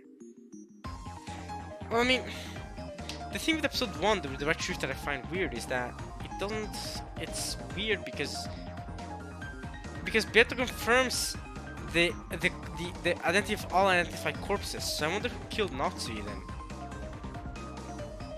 Because Beato says I guarantee the identities of all identified corpses, therefore there were no body double tricks. This is in the parlor. Nazi's death was a homicide, there are no corpses of unknown identity, and all the survivors have alibis. The bullet buried into Nazi's forehead was not far from Nazi's gun.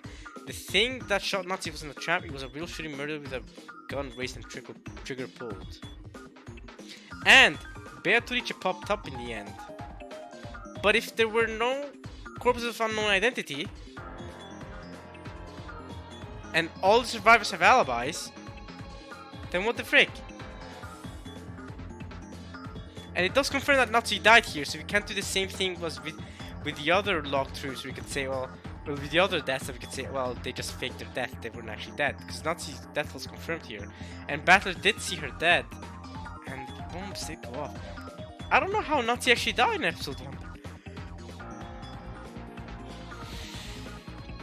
Because Battler hears there was a trap that killed Nazi. But now that I'm reading back, yeah, it's tough. Nazi's death was a homicide. There are no corpses of unknown identity, and all the survivors have alibis. What?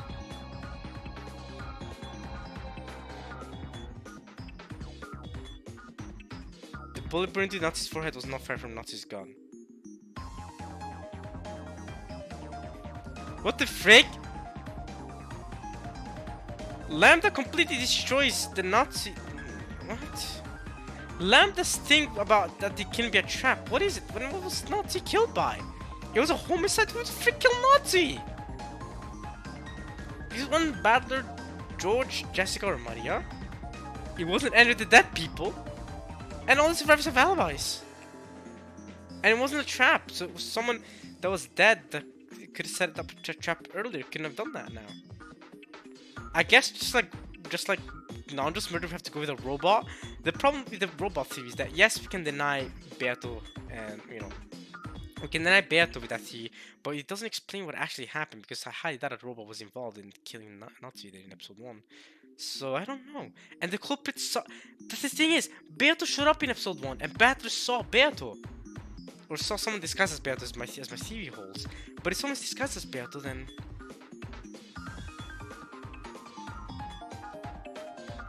I don't know. I don't know how to solve Nazi's death in episode 1. That's a hard one to solve.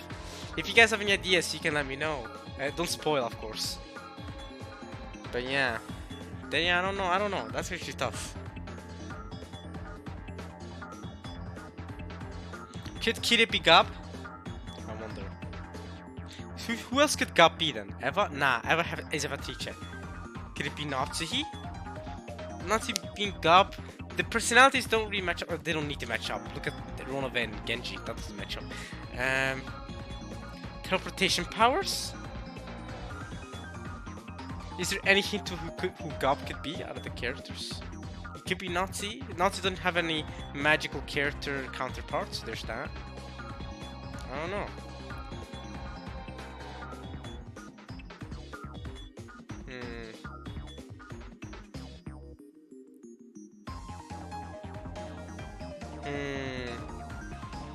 I don't know, but every other murder is essentially solved. Nazi's murder doesn't make sense to me, which is weird actually. Nazi's murder now seems harder than Nanjo's murder, to be honest, because she's saying all the survivors have alibis, and there are no course of number. So like, with Nanjo's murder, we could argue that one of the dead people was actually alive all along, and they're the ones that killed Nanjo, and then they died after that, before she said in red that all the people died, right? But I don't know. With this one, I don't know. With Nazi, I don't know, because they all have. It was a homicide. There are no cops for an identity, and they're also for alibis. So you know, I don't know. It was a murder. There's no trap involved. Was it an accident? No, it was a homicide. It's in red. It's a homicide. Yeah, I have no clue. That's actually the toughest one to solve, actually, because I don't know. You guys may have better ideas. I think we're done now there. I think we've solved every other locked room. I think, yeah. So, we can't trust the narration regarding deaths that happen outside Beatrice's facility. Good game. Alright. And I think I've theorized everything I wanted to theorize. I think this should be a good enough video, right? I think so. Are you guys satisfied with that? I think I'm satisfied with that. I think I did. These are the results of my theory crafting. This video, the result of all my theory crafting in the last 10 days. This is what I've got. Let me know what y'all think.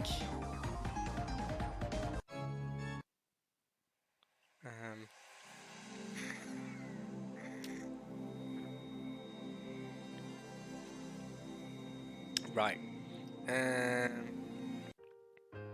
Oh, this is a good soundtrack. Oh, I always love it. No, not that one. The hell is this? When did this soundtrack play? Is this when the goats... Did this play during one of the tea parties? I don't remember the soundtrack.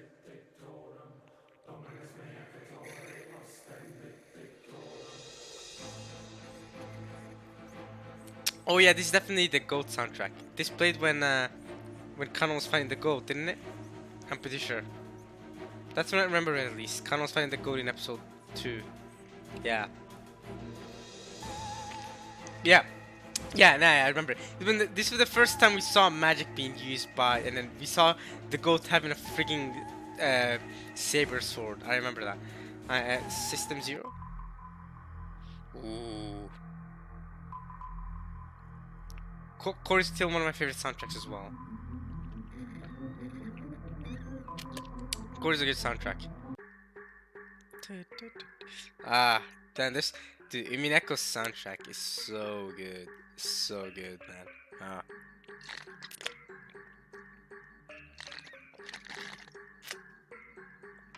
There we go. I just drank almost a liter of water right there, by the way. Yeah, I drank a lot of water. It wasn't a liter, it was like a, let's see, because this is half a liter. It was more like 800 milliliters, so yeah, almost a liter. I would say like 0.8 liters, so 800 milliliters, like I said.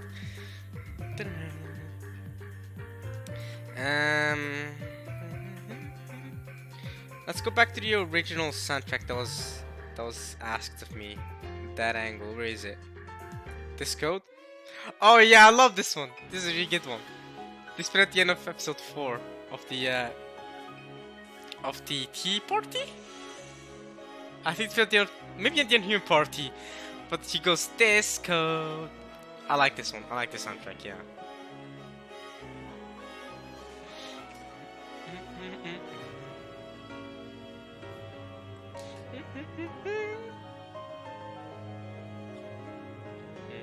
This one even had lyrics on it. I think it played during the end of the tea party, but I could be wrong. I don't know. But I remember liking the soundtrack.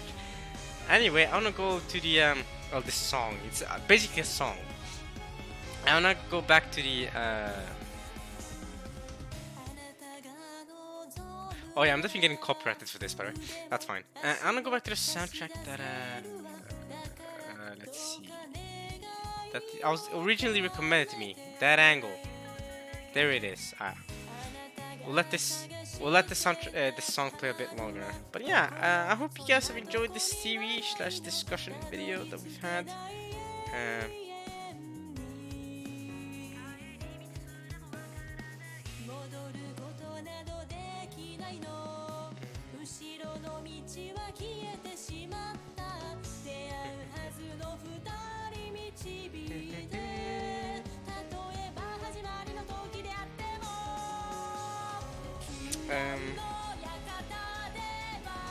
Because I can't think of any other thing I could possibly want to talk about regarding any theory crafting I've done in the last 10 days.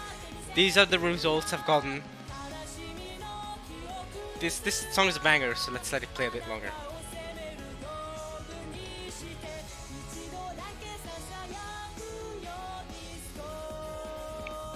Discord.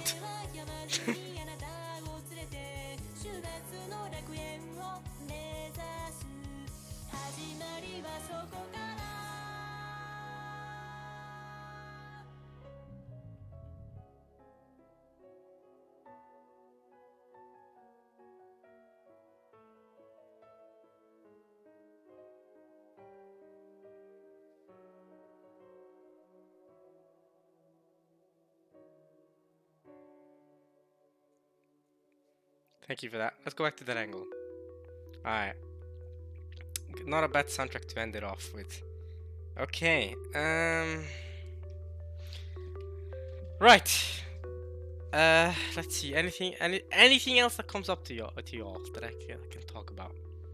We've been recording for, I think, for 3 hours now, so it's not, honestly, it's not a bad idea to end. Honestly, it's not a bad idea to end. I've been talking for 3 hours, so you know. I can't survive much longer. My throat cannot survive much longer. Let's see. Let's see. The culprit. We don't need to talk about that anymore. Honestly, we've talked about that plenty. The meaning of the twilights and the epitaph. I did not arrive anywhere with that. The gold I've already talked about. You know, Battler I've talked about. Whoever the culprit is clearly connected to both Battler and Maria, or at least yeah, right, yeah, has to be, because Maria is clearly an accomplice and meets up with the culprit every year, and Battler's sin is whatever led the culprit to doing their thing. We've talked about that. We've talked about the gold. I've talked about why it's probably not Kumasawa or Rosa, and if we do this human to demon counterpart, yeah, then it's probably not Genji either. Genji Kumasawa, or like I said, it's not Maria, it's not Battler, and it's not Kinzo. Clearly, it's not. It's not Rosa. So if you go based off that, the culprits I have remaining, if you include the people that came from out the island, we do have Cross, Natsuhi. I don't think it's Cross, but I'm gonna keep him on. Cross, Natsuhi, Hideyoshi Eva, Rudolph Kirie, George Jessica, Goda, Shannon and Kanon. And yeah, that's it. Those are the only people that could be the culprits. If we take in the fact that they have to be from the island, well, I say the fact they have to be the island. If you assume they have to be from the island, because of what Mario's saying, and because of the amount of knowledge that they need to have pulled off these murders regarding the island, and the fact that Beatrice's name is passed on, and the shrine having been destroyed in summer, and but yeah, what Maria said about how she meets up with Beatrice every year, and Beatrice is someone that lives on the island. Then obviously the culprits go down to being Natsuhi, Jessica, Kraus, Kraus, Natsuhi, Jessica, Goda, Shannon, and Kanon. And if you go even further, it say it has to be a female culprit because Beatrice is female, then it rounds down to Natsuhi, Jessica, and Shannon. And out of these three, the most likely ones to have been the culprit are Natsuhi or Shannon. That's where we get off at. Well, Jessica was being saucy in episode 4 though, telling Battler that magic, accept magic or whatever, and how she knew that her corpse was gonna be that way to begin with. But so was Rudolph, by the way. So it's not like that proves anything, because Rudolph also said in episode 1 that he was going to be dying. He was going to be dead already. Dang.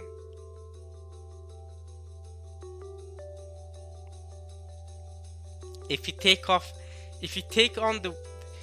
assume that it could be anyone, even people outside the island, but we take off all male culprits, then we're also including Eva, who was clearly the culprit for episode 3, which leads me to believe that Eva is not the constant culprit of every episode. So I actually don't think it's Eva. I think Eva is among the good ones. As in, she's Eva Trice, and she did murders in episode 3, but I don't think she's the common murderer for all the episodes. So I don't think it's Eva. Could be and it has to be female, so Kirie. And yeah, we're only... Wait a minute. If you include outside people, and we include it could be female, and obviously Nandro exists as well. I'm not forgetting Nandro. If you include it, it could be outside people, and it has to be female. Then only Kirie is added onto that list, right? Because I don't think it's Rosa, and it's not Maria, and Jessica's already on the list, so only Kirie is added on. So it doesn't really change much. If you add outside people, and it has to be female, then it's only and we take off the people that we really don't think it is, we do get Kirie, Natsuhi, and Shannon and Jessica. So those 4.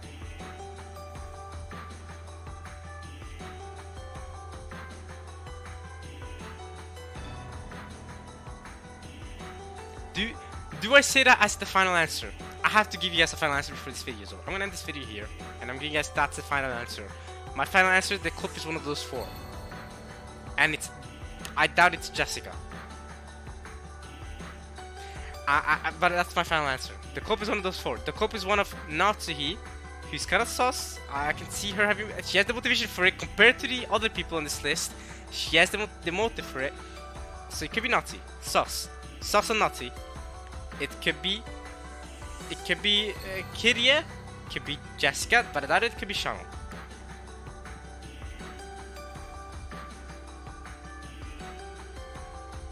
And I think that's where I'll end it. And yeah, that's the theory video over. I've already talked about the culprit. I've talked about all the episodes.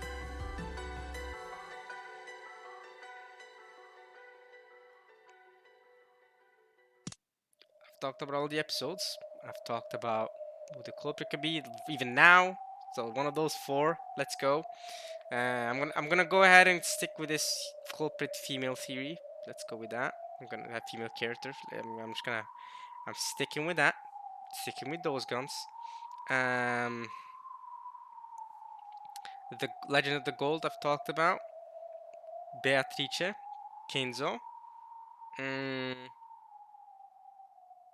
haven't really talked about how sus it is that Rokkenjima has a hidden port. I don't know if you guys noticed if you guys in episode 4 it was talked about how Rokkenjima has a hidden port which the boat would have to arrive at to give stuff to Beato, but then suddenly they had to stop giving stuff to Beato because guess what?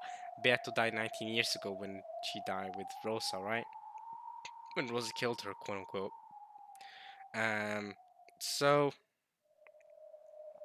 based off that, okay, so hidden port that leads to Kuodorian, and I already told you guys how I think there's a tunnel that goes from Kuodorian to the chapel and the underground well. So yeah, the location of the hidden gold. I don't know why the gold ended up being turned into a lot of money and a lot of letters were sent out to the people. That doesn't make sense to me. The letters were sent out to Angie and Kumasawa's son and to to the relatives of the people, and then to Nanjo's son as well. I don't really get that. That doesn't make sense. I feel like if anything, that's an act made by Eva and not by the culprit. Because that's episode 3 is the only episode where we've heard of any letters like these being given out to the survivors and to the relatives of the survivors. So I'm gonna go with that's an Eva act that she did, rather than a culprit thing that is a constant every episode. And I think episode 3 is unique. Episode 3 is very unique because episode 4's story with Angie only follows up from episode 3's ending. Usually it's just all a bunch of woof. But okay, I'm done theory crafting. I've talked for a solid 3 hours. I'm gonna leave you guys there. I hope you guys enjoyed this theory slash discussion video, whatever you guys want to call it. This won't come out for another 3 days, but I'm done for now. I'll see you guys in episode 5. I hope you guys will meet me there in episode 5. And then we can see in episode 5 onwards these answer arcs. If our theories have any merit to them or not. If we hit anything, if we're correct in any of our theories, or maybe we're wrong on all of them. That's the beauty of it. We could be completely wrong and completely off the mark. But you know what? We tried our best. We made our theories, and I think at the end of the day we can be happy that we at least tried. I spent a lot of time theory crafting in my own time. I hope that time wasn't wasted. You know what I mean? I hope I will get rewarded for actually trying to theorize and find who the culprit could be and what the gold means and what it all means. But yeah, I'll leave you guys there. I'll see you guys in episode 5 in the answer arcs. Finally, it's gonna be hype. And yeah, alright, y'all. Oh yeah, don't forget to try and guess my age in 5 days. When you guys are watching this, it'll be in 5 days. So in 5 days, how old will I be? And how old I am right now? I mean, that's the same question, similar. But if you can guess, go ahead. I've given you guys enough clues, just like how the visual novel in the question has given me enough clues to be able to solve the visual novel. I've given you guys enough clues to be able to find out how old I am. So you can go ahead and you can also guess if you want to. Do a guesstimation based on that and then find out how old I'll be when my birthday hits in 5 days. Let's go. Y'all can find out. But I'll see you guys next time for the answer arcs of Umineko. I hope you guys join me for the answer arcs for episode 5. I'm excited to start episode 5 finally because I've been spending the last week and a half theorizing and I've been really wanting to read episode 5. So I'll see you guys then. I hope you guys have enjoyed this. And yeah, alright, y'all. Peace. Oh yeah, I hope you guys have enjoyed watching this as much as I enjoyed theorizing because it's been fun theorizing before I say peace. Alright, important that you guys had a good time here too. I hope you guys enjoyed this almost podcast-like experience. Honestly, you could have experienced this whole video as a podcast if you wanted to. Just put it in the background while I talk and then you do your thing. There you go. Alright, I'll see you guys in episode 5 in the answer arcs. Alright, y'all. Hope you enjoyed as much, like I just said. God damn it. that you enjoy. I hope you enjoyed this as much as I enjoyed talking about it and theory crafting. And yeah, I'll see you guys next time. Alright, y'all. Peace.